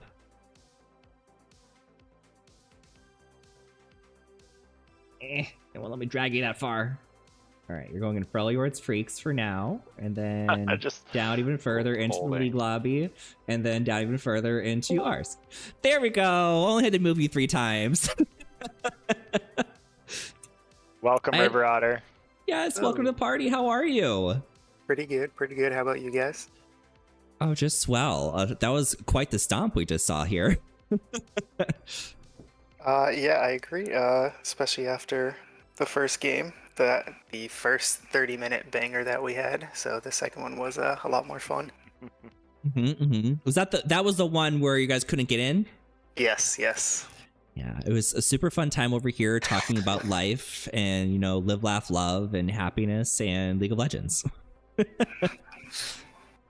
How do you feel about the new Topaz League? Are you excited that we have this all-new league full of super high-ranked players? I am, yeah. I think we tried to do it the past 2 years, but there weren't enough signups. But luckily, we got enough this year, and it's going well so far. Yeah, we were calling it something else before. What was it? Was it the Diamond? Sapphire League, right? Sapphire, yes. I love that we I think I suggested that we called it Onyx, and then they said Topaz. I was like, okay, Topaz is cool too. I was a little biased because Onyx is my favorite color, but Topaz is nice. All right. Now, Is Onyx also your favorite Pokemon? No. Oh, all right. I probably would. So my thing with Onyx was my brain is like registered that Geodude would just automatically turn into Onyx, but that is not the case. Onyx is his own thing and then turns into Steelix. So my brain is like, these two rocks should be the same, but they're not. So I'm a little biased towards Onyx for not being part of what my brain considers normal. All right. That's fair. So that's my beef against Onyx. Has the drafting been basically the same for you guys? Like, are you guys just doing like a regular draft right off the bat? Do you mean like to draft teams or to draft like league comps? Like drafting for the teams. Do you guys have those pre-planned, or are we doing that right before for your guys' league as well? There's 4, I guess, captains each week, and anyone can be a captain. And then about a half hour before the league starts, the captains all meet and draft. Okay, and is it just totally like, hey, I want to be a captain this week, or what's the situation there? Pretty much. I know there are some people who usually are captains every week, and then I told Zangy before that if anyone wants to be a captain to definitely go for it, and if we don't have 4 captains for the week, then I'll fill in. Okay, and then otherwise we just pick one. You're a captain, surprise. Yeah, they're not making anyone be a captain, so as long as anyone wants to try it out, it's not I guess forced. It's not nerve-wracking. Anyone should do it. It's really fun, and you get to, I guess, be on different teams with all different people. And in Pearl League, I know there's like a shortage of like a particular role, like AD carry this season, and it seems to change. Are there any? Is it pretty balanced, or are players generally flexible as to what roles they can fill? I think for us, it's jungle where we have the least amount of players and the most amount of cannot jungle players. So a lot of the people who play jungle are either filled or off-rolled. I think there's only one main role jungler in the league. Not surprised, to be honest. Jungle is just that role where no one wants to play it. And I'm one of those people where it's like, I will jungle if I absolutely have to, but you really have to switch your mental for jungle. There's a lot more you have to pay attention to. You're such a key player in controlling, for one, what happens in other people's lanes, but also keeping control of your own resources and deciding when to take someone else's resources versus your own, what path to take, who to really support. It's a lot to have to jungle. It's a lot of pressure. It's a lot of strategy to do it effectively, at least. Definitely. Any of us could go in there and just free farm the jungle, but if the enemy jungler is not doing the exact same thing as you, it can be pretty upsetting to be in the jungle. Yeah. And if you fall behind, it's even worse, because then you can't get any of your jungle because the whole enemy team is in it. Yeah, I think that's the most frustrating part of jungle for me, is that it becomes a war zone in your lane, basically. Definitely. Like when I go mid lane and then everyone's in mid for some reason. I'm like, please, for the love of God, get out of my lane. Someone said they like your voice. Rachel Slot says, I like this guy's voice. Oh, that's one of my friends. Hello, Rachel. Hi, Rachel. Mr. Raccoon says, wow, I didn't realize you played the hated role. Emperor of Spoon says, and you've got him, 'tis me, Spoons. Bomb Rat says, jungle is so fun, but takes a ton of map awareness and lane awareness. Which role are you in? I can't remember what you played last game. I played AD carry last game. Is that your primary role? No, I have Phil as my primary role, but I guess my primary role is support. Good on you for playing Phil. We love people like you. We need more people like you in the world. All right, let's go check on the next team. So I will let you get back to your squad and plan out your draft for the next game. All All right. It was great talking to you both. You too. Good Bye-bye. luck. See ya. Who are we playing next? You said Garen's Gyat. That was... Let's see who's on their team, because maybe I can stream their game for a second if they've got a little bit longer left to go. Garen's Gyat. Oh, that's with Ginger Oxide. I can click on that one. Ginger Oxide, yep. Ginger Oxide, Ginger Oxide, Ginger Oxide. Where are they? There they are. They are 35 minutes into this game, so they got a longer one. Oh, you gotta back and forth. Okay, I have to leave the party in order to go watch them. Spectate. 5 Chroma Casters versus Emily 1 through 5.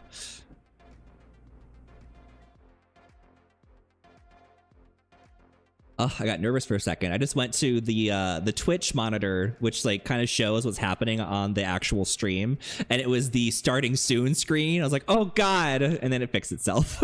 Like that's a long time to be sitting on the screen, and I'd be surprised if no one told me that.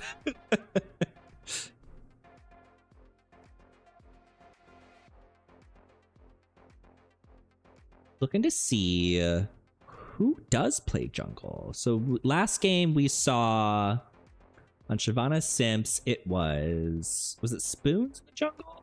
It was Spoons in the jungle for Shyvana Simps. And they were a sub, so I'm curious who in the league else is a jungle. Okay, back off top, Boiled Mustard was ADC, I believe. Storm. Storm in the jungle? You see some Death Daughter. I'm looking here. I wanna know who is jungling. Who is your go-to jungler if you have to jungle? If I have to jungle, my go-to is Shyvana. Picked her up when she came out and played her a little bit, and remember the days of Moscow 5 playing some Shyvana all over the map, and so that was kind of and I've just always been a big fan of Shyvana. It has some great skins as well, so that's my go-to. Plus it's like more of a power farming jungle, so. I'm trying to remember what Shyvana's old alt was, because it wasn't always the like, I believe you always turn into a dragon, but the abilities were very, very different. You turn into a dragon. I think it still had the leap, but it didn't have the fireball throw. And then it turned your W, like the AoE thing, just into like a bigger flame that left a trail. I honestly liked it better, because I really don't like the AP build on Shyvana and her throwing her fireballs around. It's no fun for me.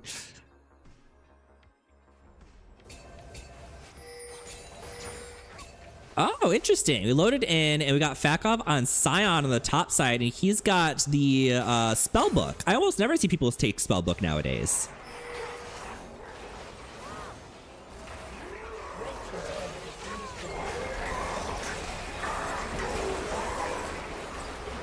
Not Fakov 1v4ing while the rest of his team's doing Dragon. No.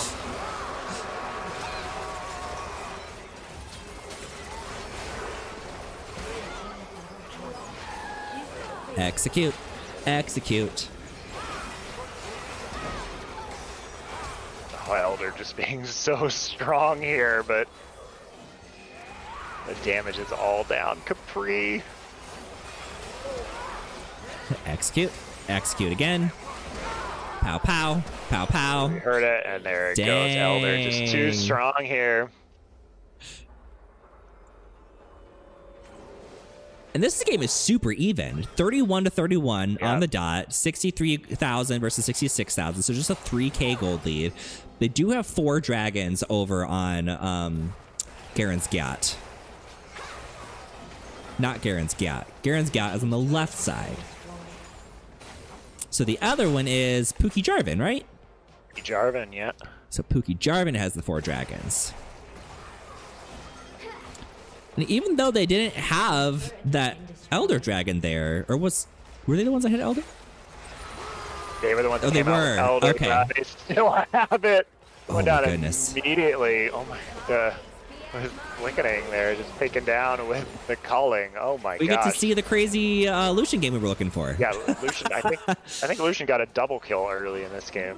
Yeah, probably. He's only 16 and 6. And everyone's level 18. We got a lot of people at full build. Or just shy of full build. Oh, the execute didn't quite get the Soraka, but she's still burning.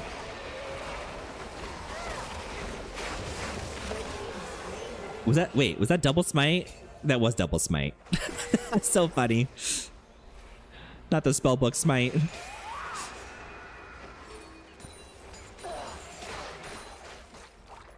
Backup did go for the lethality. And leave it to Fakov to come up with spellbook Scion here. Seriously. 14 and 4, but providing so much to the map.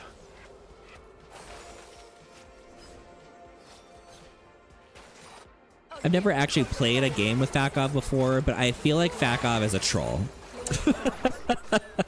Like a fun troll. Like they just make the stupidest things work, I'm sure.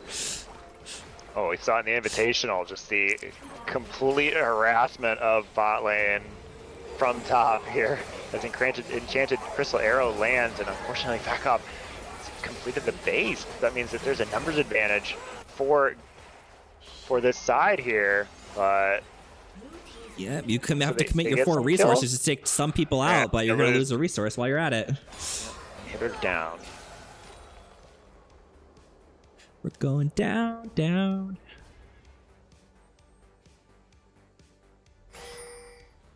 Oh, that was Scion Jungle. He was not the top side.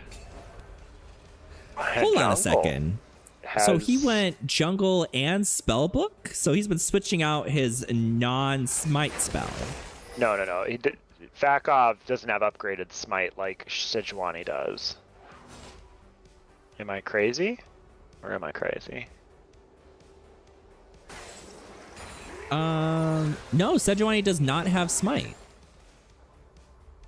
Oh wait, yeah, she does. Okay. Upgraded smite, yeah. They do have the upgraded smite, but the thing is, Sejuani does not have the jungle item. Scion does.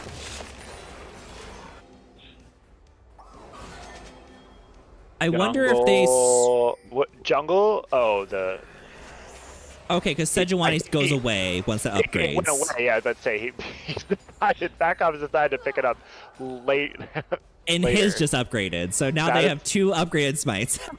That's incredible. Oh my god. Fakov! You won't see that anywhere else. Fakov, what are we doing? Bomberette says, Fakov always plays silly picks when I play with him, but he pulls them off well. That's what I expected. And Nap on another deathless support here. 5-0-23 Nami. The new support items for enchanters are really solid. Like this Dawn Core and the Helix item, they're just really, really solid. Ooh, nice silence. Stopped immediately. Not gonna be enough, unfortunately. This Lickening here on Lucian, just putting on a show. There's just too much damage coming out of this Lucian. What do you do? Cry. You got Orianna to support, you got this Nami to support you.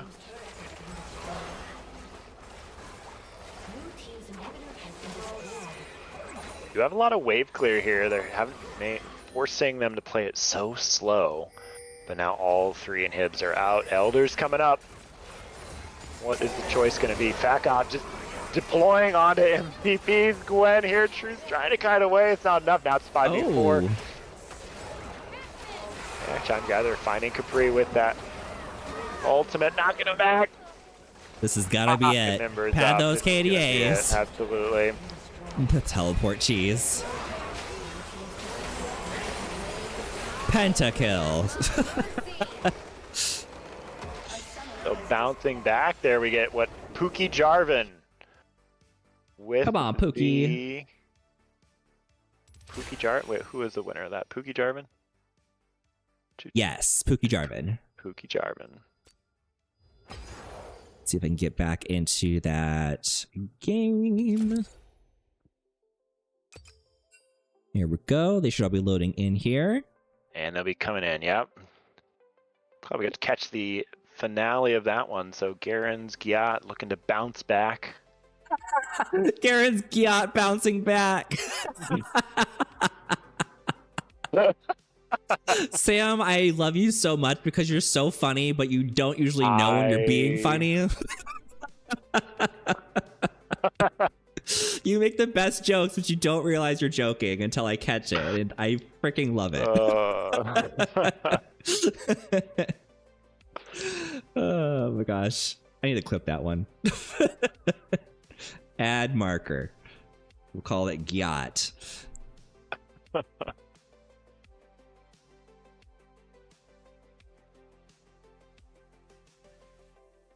Goodness, I cannot get enough caffeine in me today. I think I've had 2 coffees and a caffeine pill, and I'm still tired. Alvin chat says he was trying to spicy new tech. It made me want to try vary. You were definitely dying pretty quickly from what I could tell. But I mean, you guys won pretty hardcore. It was very silly seeing all the spell switches, seeing the jungle items so late with the upgraded smite. You made it entertaining, that's for sure. And made it work, which is great. I love that. We love entertaining. That's what we're here for. We're here to be entertained. Doesn't matter who wins or loses as long as everyone is having fun. I personally wouldn't have very much fun if I was losing, but the motto's still there.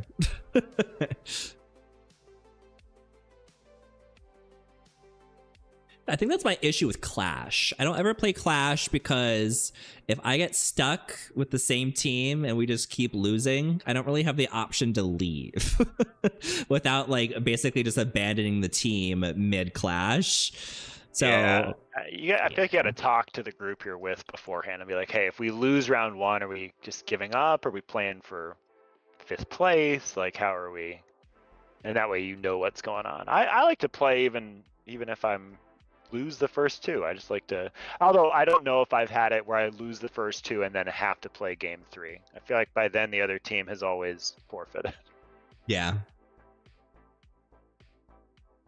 That would be me. I think that the clash, you get a little bit more from the 7th place Clash Orb versus the 8th place Clash Orb. You gotta play for points. And what kind of rewards do you get for Clash? I don't think I've played since like Clash came out. The Clash Orb, when you open it, I think I'm not the right person to ask about opening any of the Riot loot boxes because I am sitting on like 50 or 60 of them right now. I never bother to go through them. What? So here I can open a Clash Orb and see. So it's like a skin, another Clash ticket, another skin, a ward skin, and then a bunch of emotes. So a little bit of everything you get. I think you can get some like legacy stuff, legacy skins as well. Okay, I guess that makes it worth it. Like if I was with a group of friends anyways, I guess that'd be cool. Have you done any Clash before? Not since it came out. Like I think I did a few sets and I was just like, I think most of them we just lost, like the majority of them. And I was like, why am I doing this? I'm stuck with these people that I just keep losing with and I don't want to be here. Well, yeah, it's different. Yeah, we're coming off. I've got a group that I like to play Clash with. We won this last weekend. We won the time before that. So we're tier 4, but we're moving up now. Yeah. See, with my group of friends, like when we play, it's more for fun. And then if I add the competitive edge to that, but knowing that probably most of my friends aren't going to take it seriously, then I just get frustrated. So I'm like, okay, we'll just keep it casual rather than trying to make it serious by making it competitive. And then me just getting mad about it. We're in game 3. Yeah, and we'll see if they are going to keep it if we're going to see some casual Fakov level picks or if we're going to see some serious picks here. As they casual Fakov. So Garen's Giat is on the left side, right? Yeah, the bot side blue here.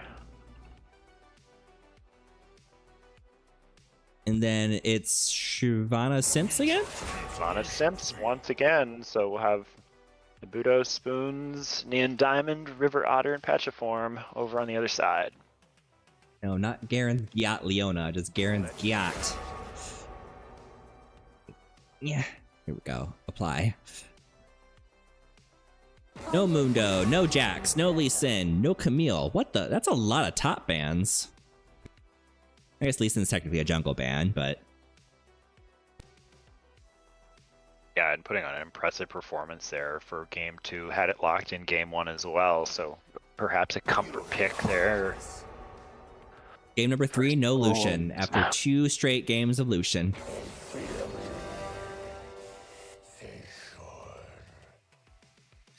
Fear me, they should. Seraphine! Seraphine, okay. On the pick of the night here, and but Ash, it's not going to be Seraphine Ash together. Yeah, I think smart to steal that one away. Get Thundercats on another strong pick. River Otter played that so well last game. Who else goes good into Ash? What's a good combo on the bot side? Nautilus is great with everybody. I was gonna say the same thing about Ash. Ash is known as that safe-ish blind pick as an ADC because there's lots of different supports you can run. She likes playing with poke supports, likes playing with enchanter supports, and can definitely follow up on this Nautilus engage. Nautilus is my permaban in the bot lane. I can't handle that horrid animation on the hook that goes around things, that goes Fair much enough. further than it should. The stun on the auto attack, it's too much. So Ginger Seraphine Oxide, they're Kog'Maw. running the Kog'Maw back here. Interesting. I wonder I'll be if we're going to curious see the AP again. Let's I want to see see. the on-hit builds. I personally want to see classic Kog'Maw, but that's just me.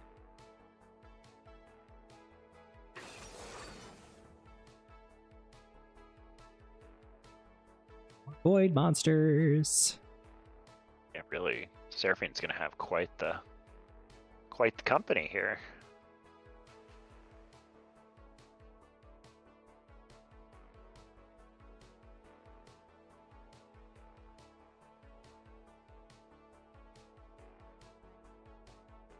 Nocturne. See, I feel like Nocturne's a really solid pick into that choke. Not the cho'gath, the Kog'Maw. You want to try to peel for Kog'Maw? Good luck peeling a point-and-click dive. And even if Kog'Maw is ahead and you don't want to go in, just casting Darkness and making it so that Kog'Maw can't get the auto attacks down can be super valuable as well. So I really do like the pick here into what Garen's Gyat has done. A Nivea ban. Garen's Gyat has done. What has Garen's Gyat done to us? Ugh, I can't with these names.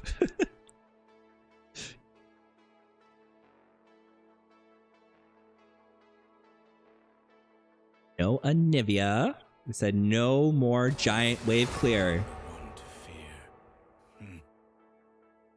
Yone also taken out. So I go. Ben taken away, so Shen. yeah, harder to have a big shield now.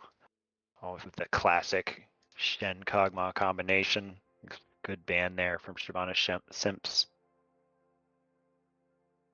What are some other strong combos with the Kog'Maw? I mean, you can't really throw in the Nami now, which is, I mean, the Nami or the Lulu. I mean, I guess you could go Ivern. like Lulu mid. Ivern? I would like to see Ivern actually in this team. You've got Cho Waden in there. Another, I don't know if there's a bruisery sort of a mid that you may run, but that you see that quite frequently with Ivern here. So Yay! Rex made it in! but Ivern's one of those picks you've got to be pretty confident on because does not play like any other jungler in the game.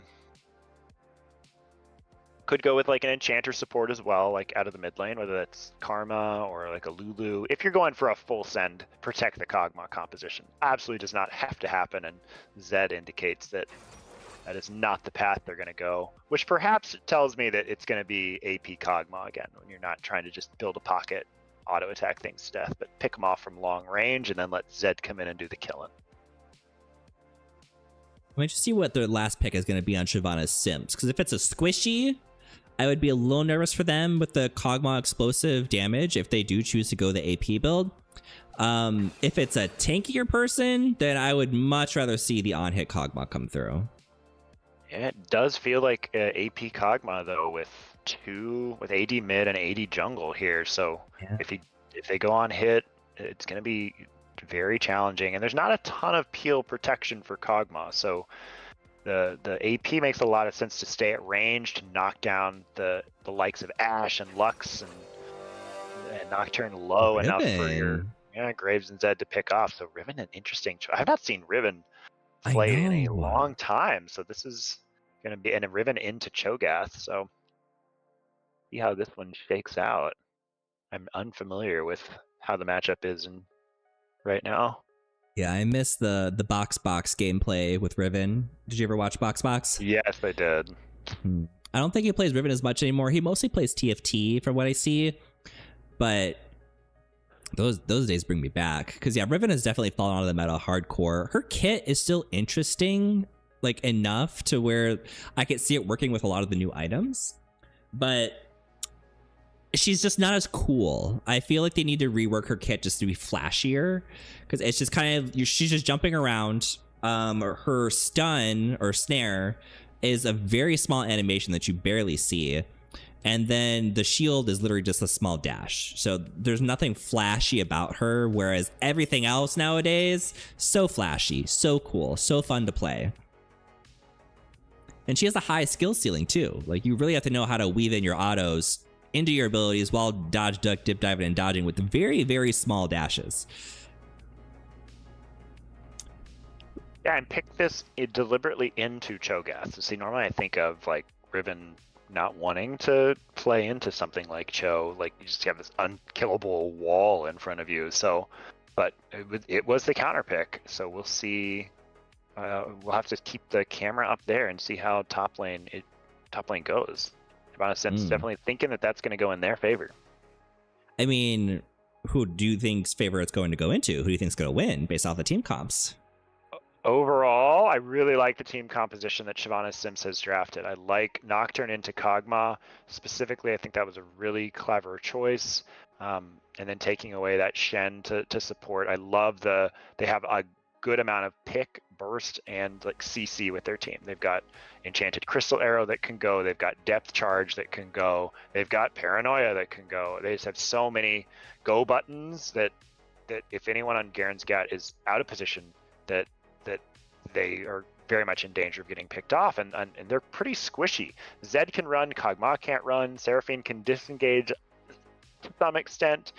Even Cho'Gath is in danger of getting picked slowly taken down by what Shyvana Sims has been put together. So I think I favor what the team composition of Shyvana Sims.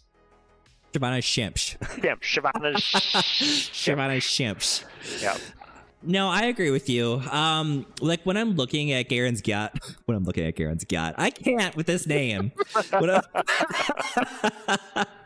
I'm looking at Garen's Gat, their team, so what I have seen in recent games is if Cho'Gath gets very, very big, he can actually be a big problem. Like, yeah, he can just be like a big wall, but he can also very easily take away a carry with his feast, like very, very easily. And then being a big, big wall, especially with people like Lux and Ashe, who really kind of have to go front to back to like get to the back line, it can be a major problem. Now, if Cho'Gath does not get crazy in this match, I don't see a huge win con.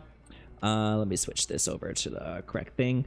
Just because, like you said, they are very, very squishy on Garen's Gat. We got a Graves, a Zed, and a Kog'Maw. And like you said, the Kog'Maw doesn't have a ton of peel. They do have the Seraphine to kind of help a little bit. But I don't think just Seraphine's going to be enough to protect them. And if they're going to go the full AP build, I feel like it's going to be very hard to to focus on this Lux and this Ashe, because you've got Nautilus, Nocturne, and Riven running at your face. So it's basically just going to be running for their life and kind of landing ults whenever they can, rather than being able to get full combos and really explode anyone in specific. So I think it's going to be very, very difficult for Garen's Got to come out on top here.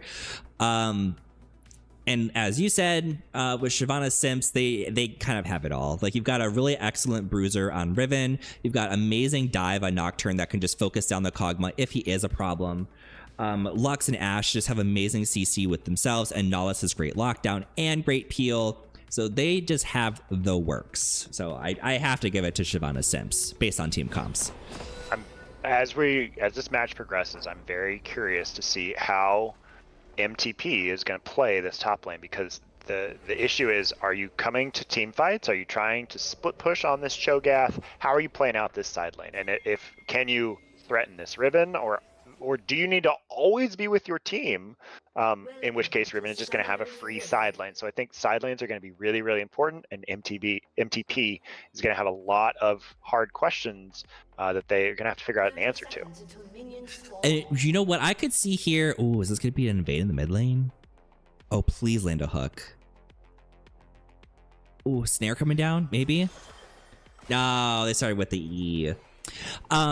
I could see Riven really putting down the pressure here. If Riven can just stomp all over this Cho'Gath early on, she could just put so much pressure down and then even go take camps from the Graves, because I think she's going to be able to 1v1 the Graves without too many issues.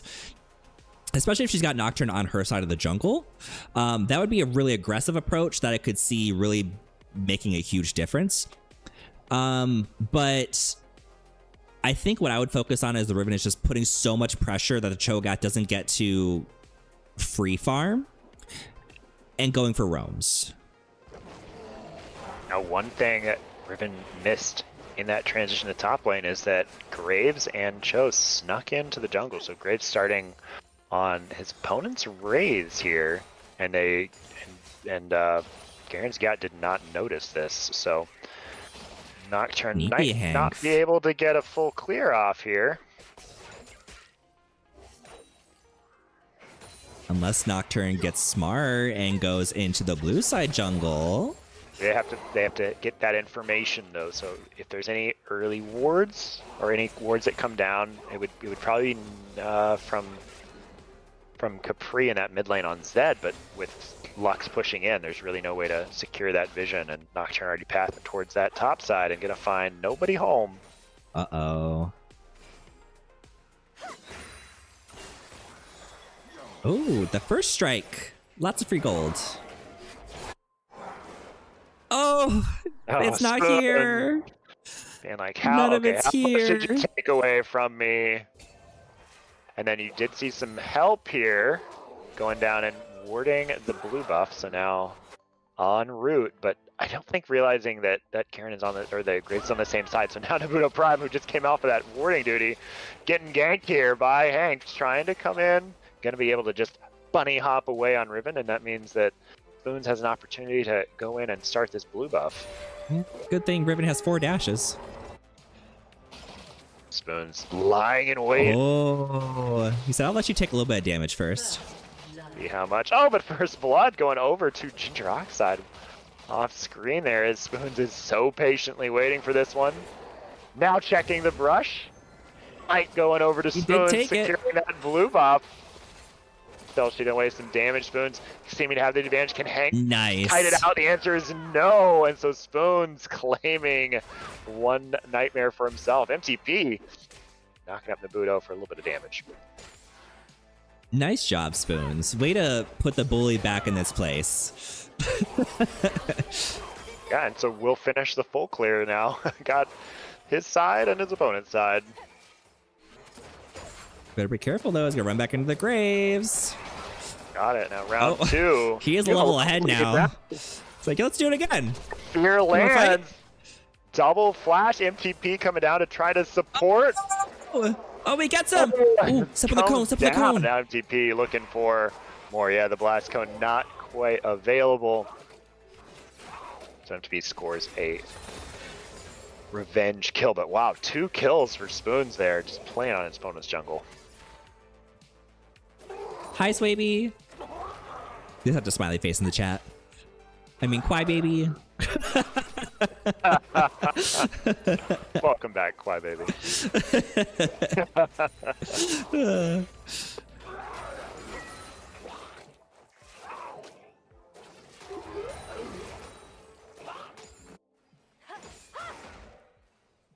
Riven is doing a good job of keeping the pressure on the Cho'Gath and being like, this stuff isn't yours.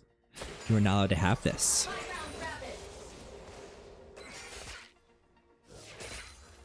Didn't quite get it up far enough, though.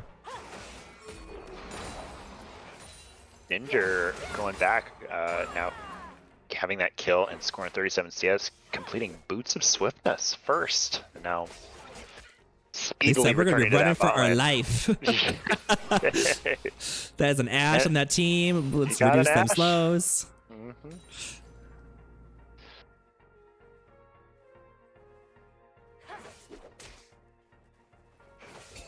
MTP playing it very smart in how they're freezing the wave. Nabito's trying to shove it in every once in a while, but now MTP is like, we'll just keep it nice and safe right here.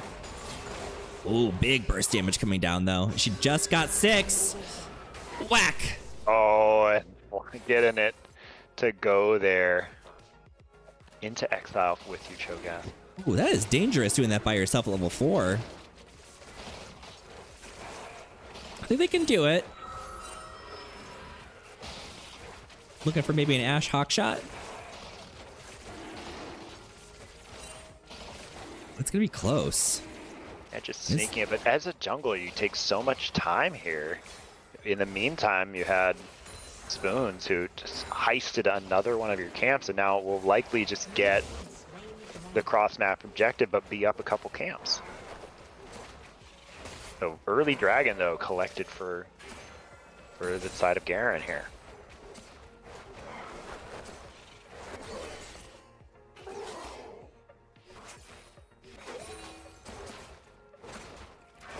Get those grubbies. Get those grubbies. Graves is on his way. Little too late, but you are going to run into a Cho'Gath. Run, girl, run. Riven is not going to have ult for this fight.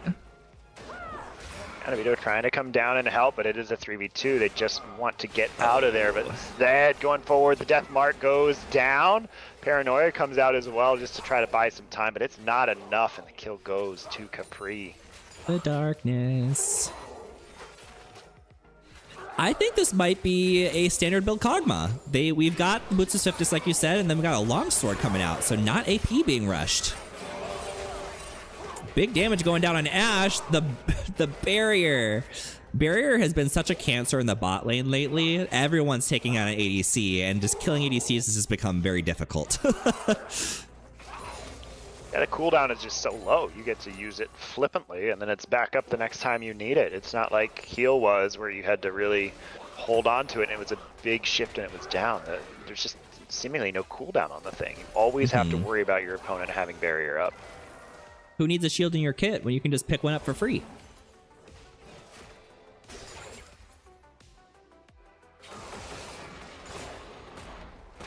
Oh, there we go. I was like, that kind of stinks to not be able to burst down those minions with just that little combo there.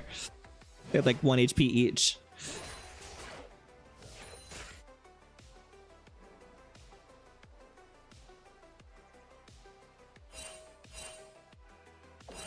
Both sides playing it really safe right now. All the kills have, I mean, aside from the early invades from Spoons, it's just been kind of solo kills, getting poked down. Not a whole lot of movement across the map quite yet. I do like how Nabito is like kind of holding the wave in the middle and then going in to check the vision on the jungle side over here. When They the didn't bot drop side, any though, vision this time, but they did. Oh, what's Graves happening? arriving here to try to turn it into 3, and Ginger Oxide, they'll get another one for themselves. Now Patchiform trying to get away. You've got Neon Diamond. She's Careful, come down Pichu. from that midline. Pichu, you're not going to move for a while, and you're going to get blasted off with that final spark. So trading back with the mid lane roam does leave it alone. Darkness. And now, yeah, Paranoia coming down. And even though they're not far from the turret, MTP still falls. What a turnaround. Cho'Gath's like, I got this. This Riven's going down. And Nocturne's like, darkness, girl, darkness. Ginger flashing forward here. Passion form almost kiting back into that artillery, but gonna survive. The kills are on the members that Garen's got wants the kill to be on, because you got 2 on that Zed, 2 on that Kog'Maw. Although Spoons is going to be a threat to the squishies. Yeah, seriously, that he's able to shut down that Kog'Maw pretty easily in the fights, hopefully, for his team. I mean, and Cho'Gath isn't doing terrible either. He's a little bit behind the farm. He does have a kill under his belt, so he isn't out of the game as that big wall we were talking about. And it looks like finally we might see Spoons actually make his way to that bot lane, as I thought maybe Capri would try to do something and Diamond just with the way the jungler is situated, but instead looking to return to that top lane. Pichu Uwu just hanging out. My ADC is not actually alone. Oh, MTP, you can't even leave your turret. I'm starting to run away. Is the fear gonna connect? Waiting it out, waiting it Good out. spell shields. And Hank, yeah, great spell shield, and Hank is there to help.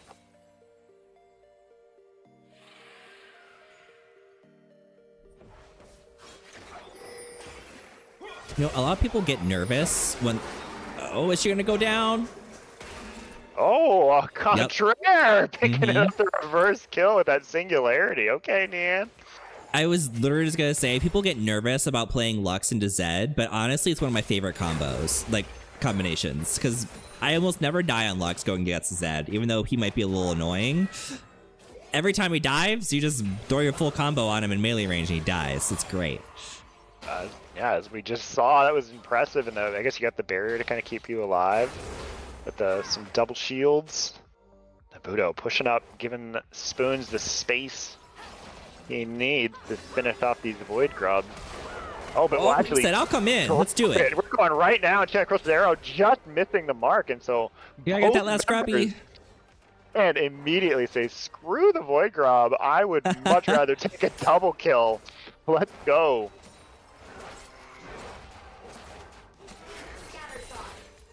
That's gonna be 6 grubbies over to Shyvana Simps. Some major pushing power.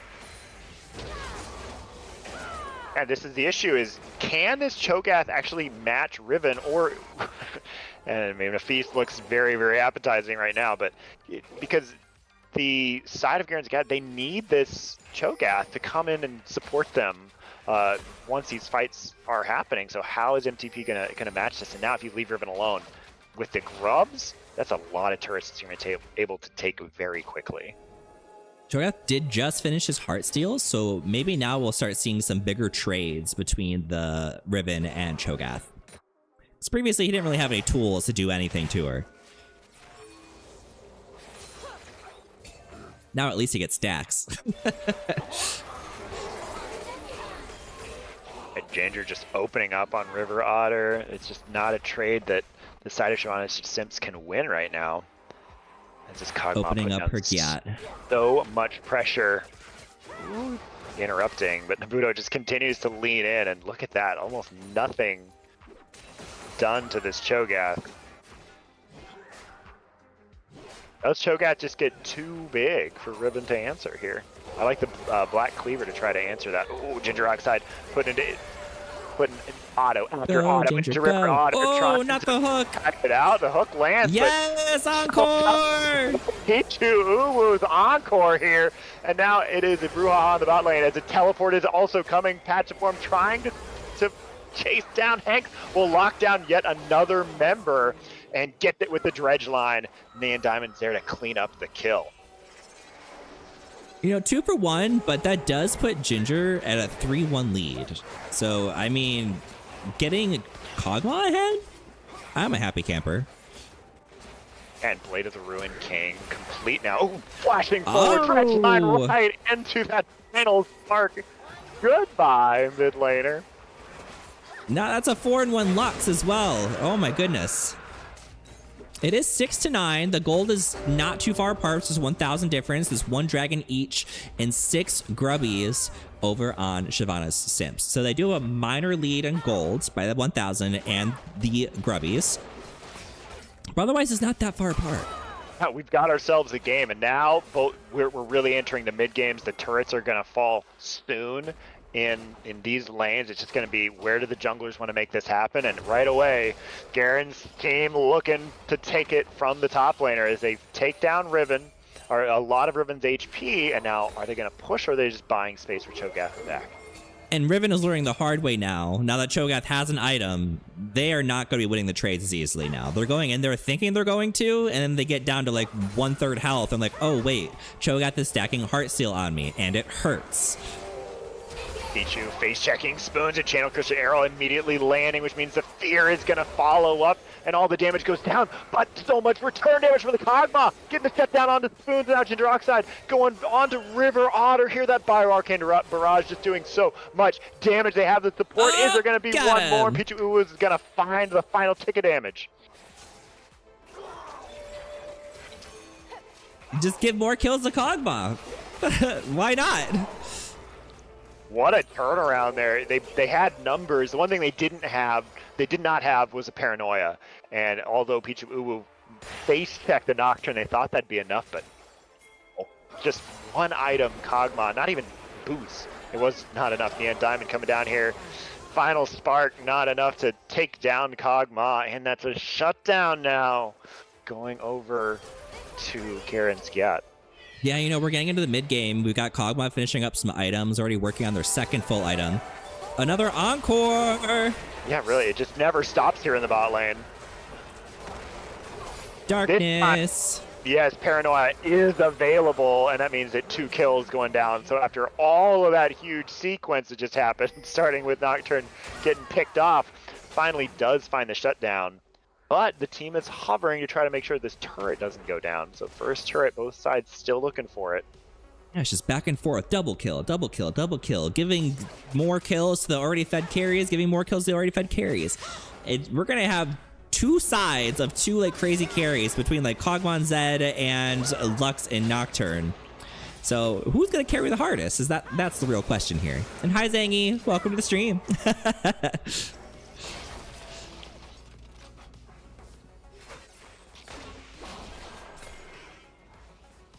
Riven did rush a Black Cleaver for first item, so they're trying to shred down that Cho'Gath, but that's still going to be very difficult. That's a lot of armor, or already the plated steel caps and the Heartsteel. It's a lot of health. But Nabuto doing some work here at MTP, trying to make sure they're staying out of feast range, dodging that knock up there. And once you're out of Qs, though, and you're stuck in just autoing, Cho'Gath's going to catch up on the damage really quickly, just by autoing and then pushing R. Let's find that Rupture to stymie the Nocturne gank here out of Spoons. They do see Spoons here, and Capri on that Zed is kind of waiting around, returning mid lane now. Ziggy says, Spoons is a valuable member of our server, but I am glad they play in Topaz and not Ruby. Oh, an Enchanted Crystal Arrow looking to see if there's a potential pickup in the top lane, going wide there.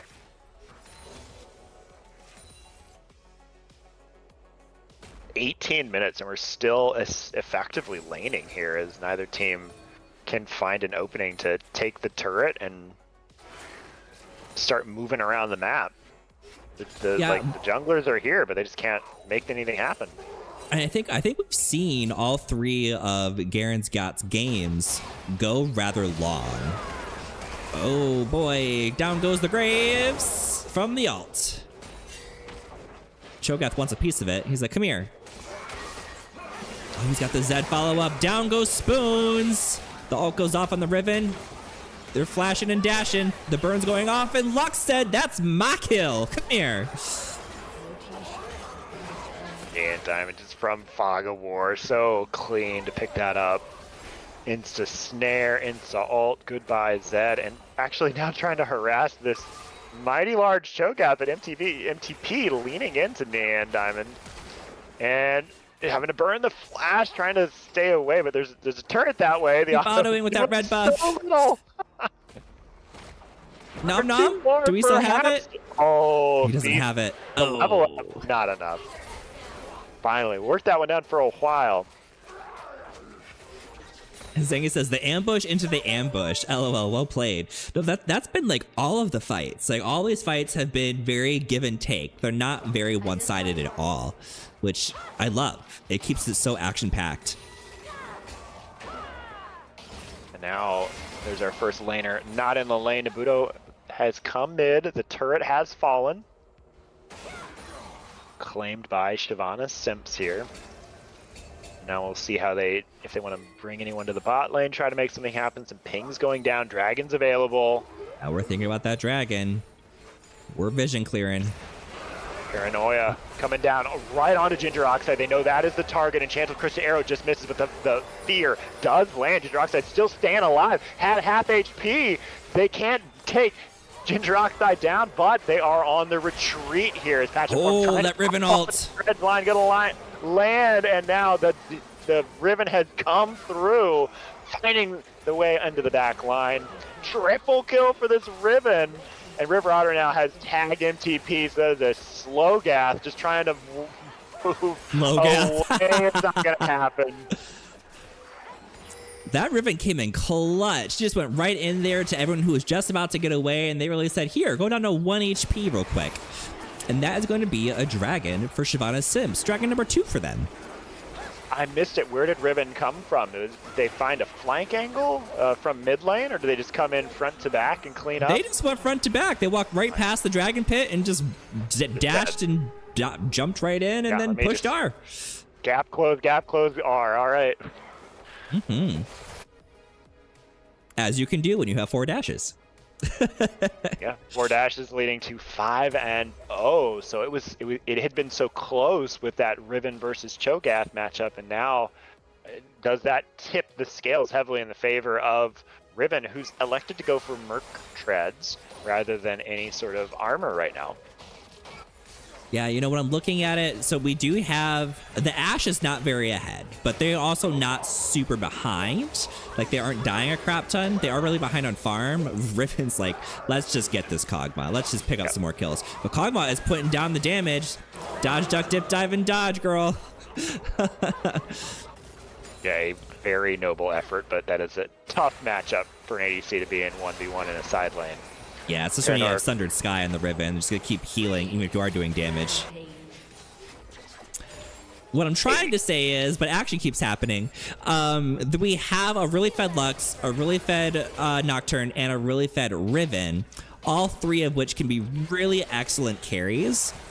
And Ashe can just be basically a support, and down goes Graves. Ashe can basically just be a slowing support here and paired with the Nautilus. So if they're just adding lockdown for the 3 already fed carries, like that's easily going to get them to win here.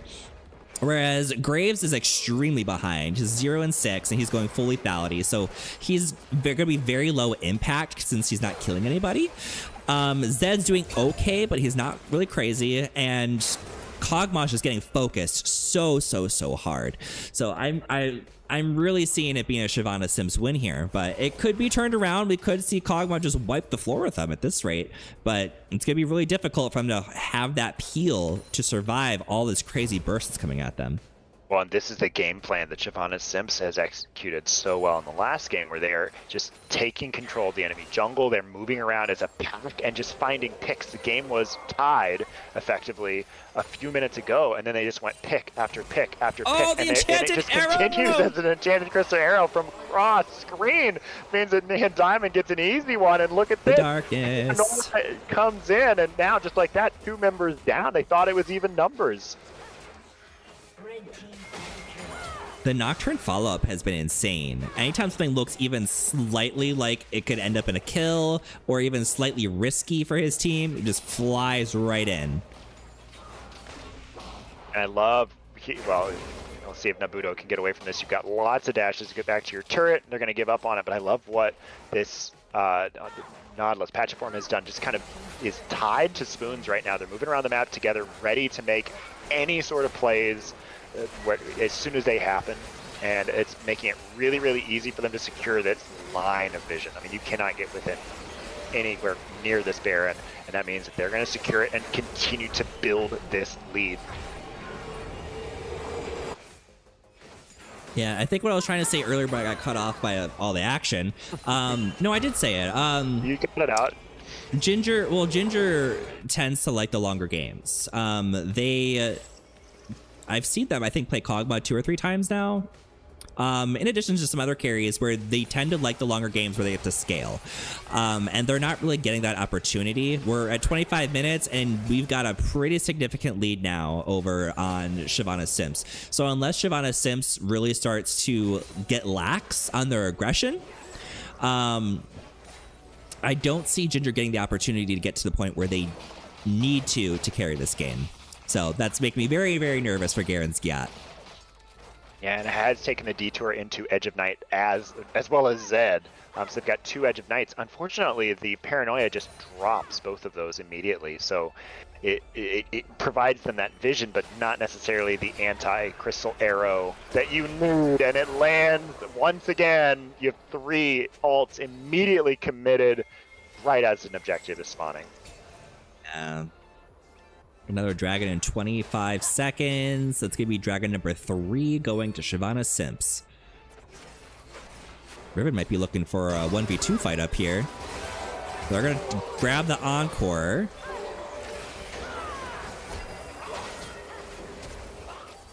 There's a lot of dodge, duck, dip, diving, and dodging on Ginger and Pichu's side. Great flash there to get some space, but now Namuto. Cooldowns are back up. Hurricane barrages as well, though. And both sides decide to call it quits.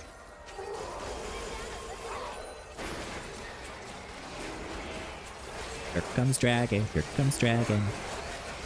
Dragon number 3. Red team has slain the dragon. Man, and Kog'Maw and Seraphine just not able to even get that turret in exchange. It's just a full loss.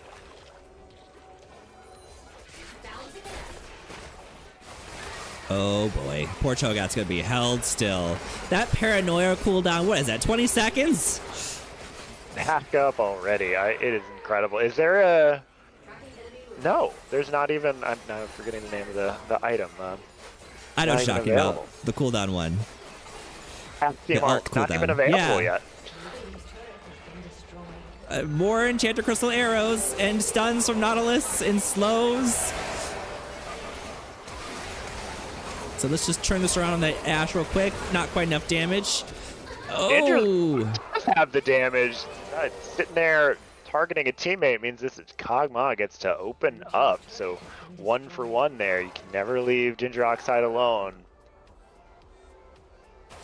So a little possibility to come back here.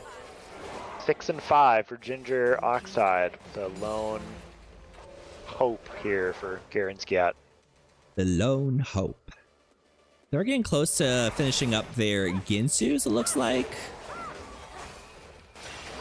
Which is going to be another nice spike in power. Oh, good. Completed here. So, yeah, if you're on the side of Garen Skiat, this is when you want to try to not get picked before the next big objective and make a proper 5v5 out of it.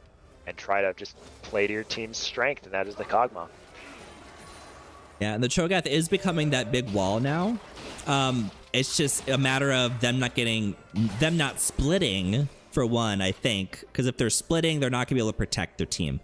I would almost rather see Cho'Gath paired with the Kog'Maw rather than the Seraphine, or all 3 of them just need to stick together at this point, and let the Graves and the Zed rotate. Oh, that Enchanted Crystal Arrow just knocked down the Edge of Night off of Ginger Oxide, so a little less safety. And then, as you said, you want to see this Cho'Gath stay together with the team. That has been what Shyvana Simps has done. They stay together and they just wait. It's a dark jungle, and you got to be so scared if you're on the side of Garen Skiat to do this. And look at this. They've tried to find someone else because Graves going to be able to get away. Sneaky, able to get away from that. Yeah, Kog'Maw just needs to hide underneath Cho'Gath to survive. Yeah.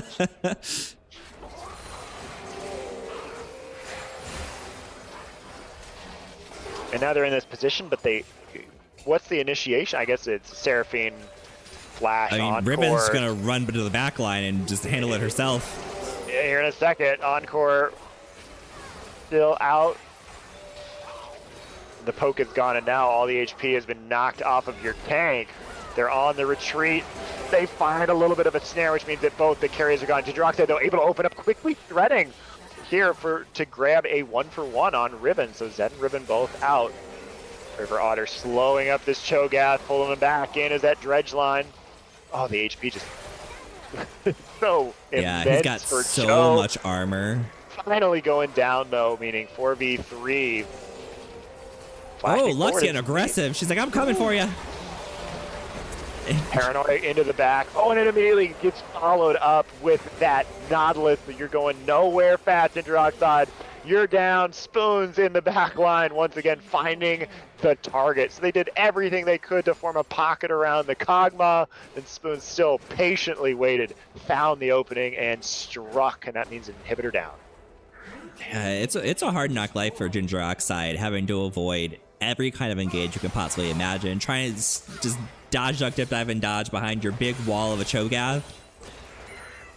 And then when they are on top of you, you've got 3 people trying to peel for you, and you're still just taking so much damage.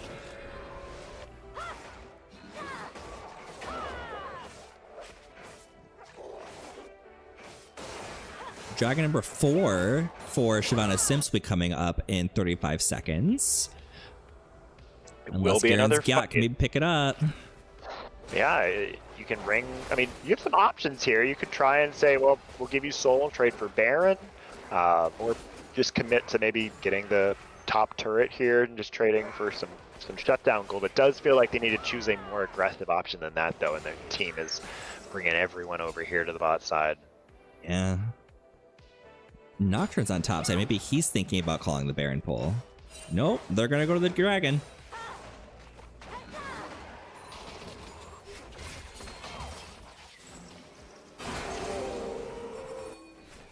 Lux just showed top, so they know they have a temporary numbers advantage. But the rest of the team pulling back, saying, okay, we don't want to fight over this soul. We will hang out in our base and try to find a different angle. So that Chemtech Soul going over to Shyvana Simps. Tech Soul. While below 50% health, gain 11% damage resist and deal 11% increased damage. Riven's gonna love 11%, that. such an interesting number. Oh yeah, Riven's gonna be great with that. Now they're like, well, let's just do Baron. Might as well. Let's get all the objectives. They're using that inhibitor beautifully here. As soon as anyone shows themselves in the mid lane, they're going to an objective right away. So now they're going to have to contend with Soul and Baron. And if they don't crack in here, it's going to be Elder in a few minutes. Yeah, 16 to 32, an 11,000 gold lead in favor of Shyvana Simps with 4 dragons and a Baron. Things are looking pretty grim for Garen's Gyat.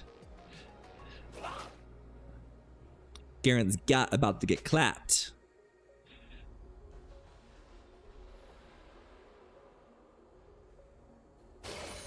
They're all just zooming down the mid lane while Riven keeps the pressure on top side. Because they're not even sending a member bot side to try and keep the pressure up on every lane. It really feels like they're going to just try to collapse here on this top turret that is already low. They've got 5 members here, and they know they're strong. Yeah, if they can take out Ginger Oxide in this next fight, it's going to be GG right there. So they might as well stay together between the 2 turrets at least.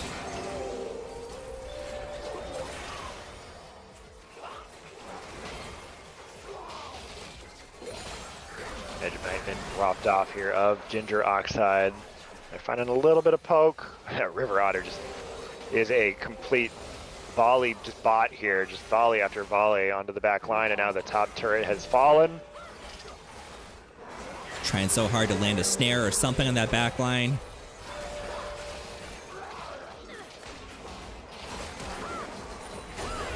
Riven said, I'll just go in and jump him up. It's fine. Ginger Oxide flashing to the side there and avoiding it, but now you've got a depth charge onto the Kog'Maw. Not gonna be able to do anything. Spoons trying to find some peel for the back line, and now the Ginger Oxide has fallen. Ooh. River Otter getting very low, does fall to Cho'Gath here, but you still have 4 members alive. The Budo Prime just living in the back line here. Yep, that's gonna be it. Between the 2, and that's gonna be the game. Both turrets fall. Shyvana Simps take game number 3. It was close for a long time, but in the middle part of that mid game, they just seemed to find pick after pick after pick, and Garen Scott just could not hang around. Garen Scott couldn't handle it. He couldn't handle the beating he was taking. I can't watch Topaz anymore and keep it appropriate with these names. Oh, thank you for following Huck Finnegan's Wake. I was like, am I gonna say that right? It's a long one. Well, based on what we saw, who do you think was MVP for that game? I think that this team played so well together. It was so much fun to follow everyone on here. I really, though, gotta say, I've not seen Riven a lot this season, period. And then to just say, all right, I have the answer to Cho'Gath, and it's going to be Riven. And then to just have to play in the face of a Kog'Maw with a Seraphine to peel for him, did a brilliant job. Was threatening the back line, just played in between in the zone the whole time. Only one death, and just was a menace. I really loved the way. And I mean, and then going back to earlier games in Budo Prime, putting on the moves, just had the moves all night, including on this Riven. So I would say that Riven was a strong contender for MVP in this game. They all played so well together. You're right. They all did very, very well. I mean, Lux did the most damage at almost 40,000. The bot lane may not have been extremely strong as far as damage goes, but between Ashe and Nautilus setting up the fights with the Enchanted Crystal Arrow, the ults from the Nautilus, the hooks, like there was just so much CC just coming out of just the bot lane. It's like they were just supporting those three carries. So everyone did amazing and how they were doing it. I would say, yes, Nabito did amazing, and we will give them MVP, but I'm going to see a duo MVP, one going to Spoons on Nocturne as well, because Spoons, not only just like having their finger just hovering over R constantly, but being able to, like in the early game when they made up for Graves coming into their jungle, making the decision to like, okay, we'll go over to their side of the jungle, we'll make a pick, we know they're gonna come back, we'll fight them again, and then just being up with that Riven to take down that Cho'Gath, which we knew was probably going to be the biggest pain in the butt later on in the game anyways, and just making sure that nothing went wrong up there. So I think the decision making on Nocturne, with that on top of just focusing the Kog'Maw, which I think was the decision at Champ Select, great gameplay, just a really amazing gameplay. So double MVP going to Naruto Prime on Riven and Spoons on Nocturne. Congratulations, guys. What a great week. My first week, your third week. But Topaz has really brought it. I think all three games that we saw, because we saw like a little bit of the first one, like they all kind of started even, and then it just became like a big slaughter. So I wonder if that's going to be a trend for Topaz throughout the rest of the season. Yeah, well, of course, we did see a huge comeback as well in that first game. So, yeah, it was really well played throughout, and no team really was giving up. They were always trying to make something happen. So it was very fun to watch Topaz this week. Yeah, as they should, which we saw in that first game where they just turned it around like it was nothing. Like, we got this, no problem. Well, that's it. Any last words for week 3? I do want to say, everyone mark your calendars for September 6th. There's a hangout at the North End through CMSA eSports, so I'd love to see you there, meet you in person. And then the day after that, there is Out in the Park. It's not an official CMSA event, but CMSA, as a group, we will go to the event at 8 p.m. the following night. So I'll be there as well. Love Six Flags. So please put that on your calendar. And then other than that, I just want to say, as always, just be kind to yourselves, and thanks for watching, everyone. Thanks for having me on the broadcast this week. Yes, thank you so much, everyone, for being here. I wish I could be at North End tomorrow, but that would require another flight, and I'm not doing it. You can't make me. Friday, September 6th is the North End Hangout. Saturday, September 7th is the Out in the Park. All right, that's it. I'm flying back. Just kidding. I can't do another flight. Well, until next week, thank you so much for watching, guys. Have a good night.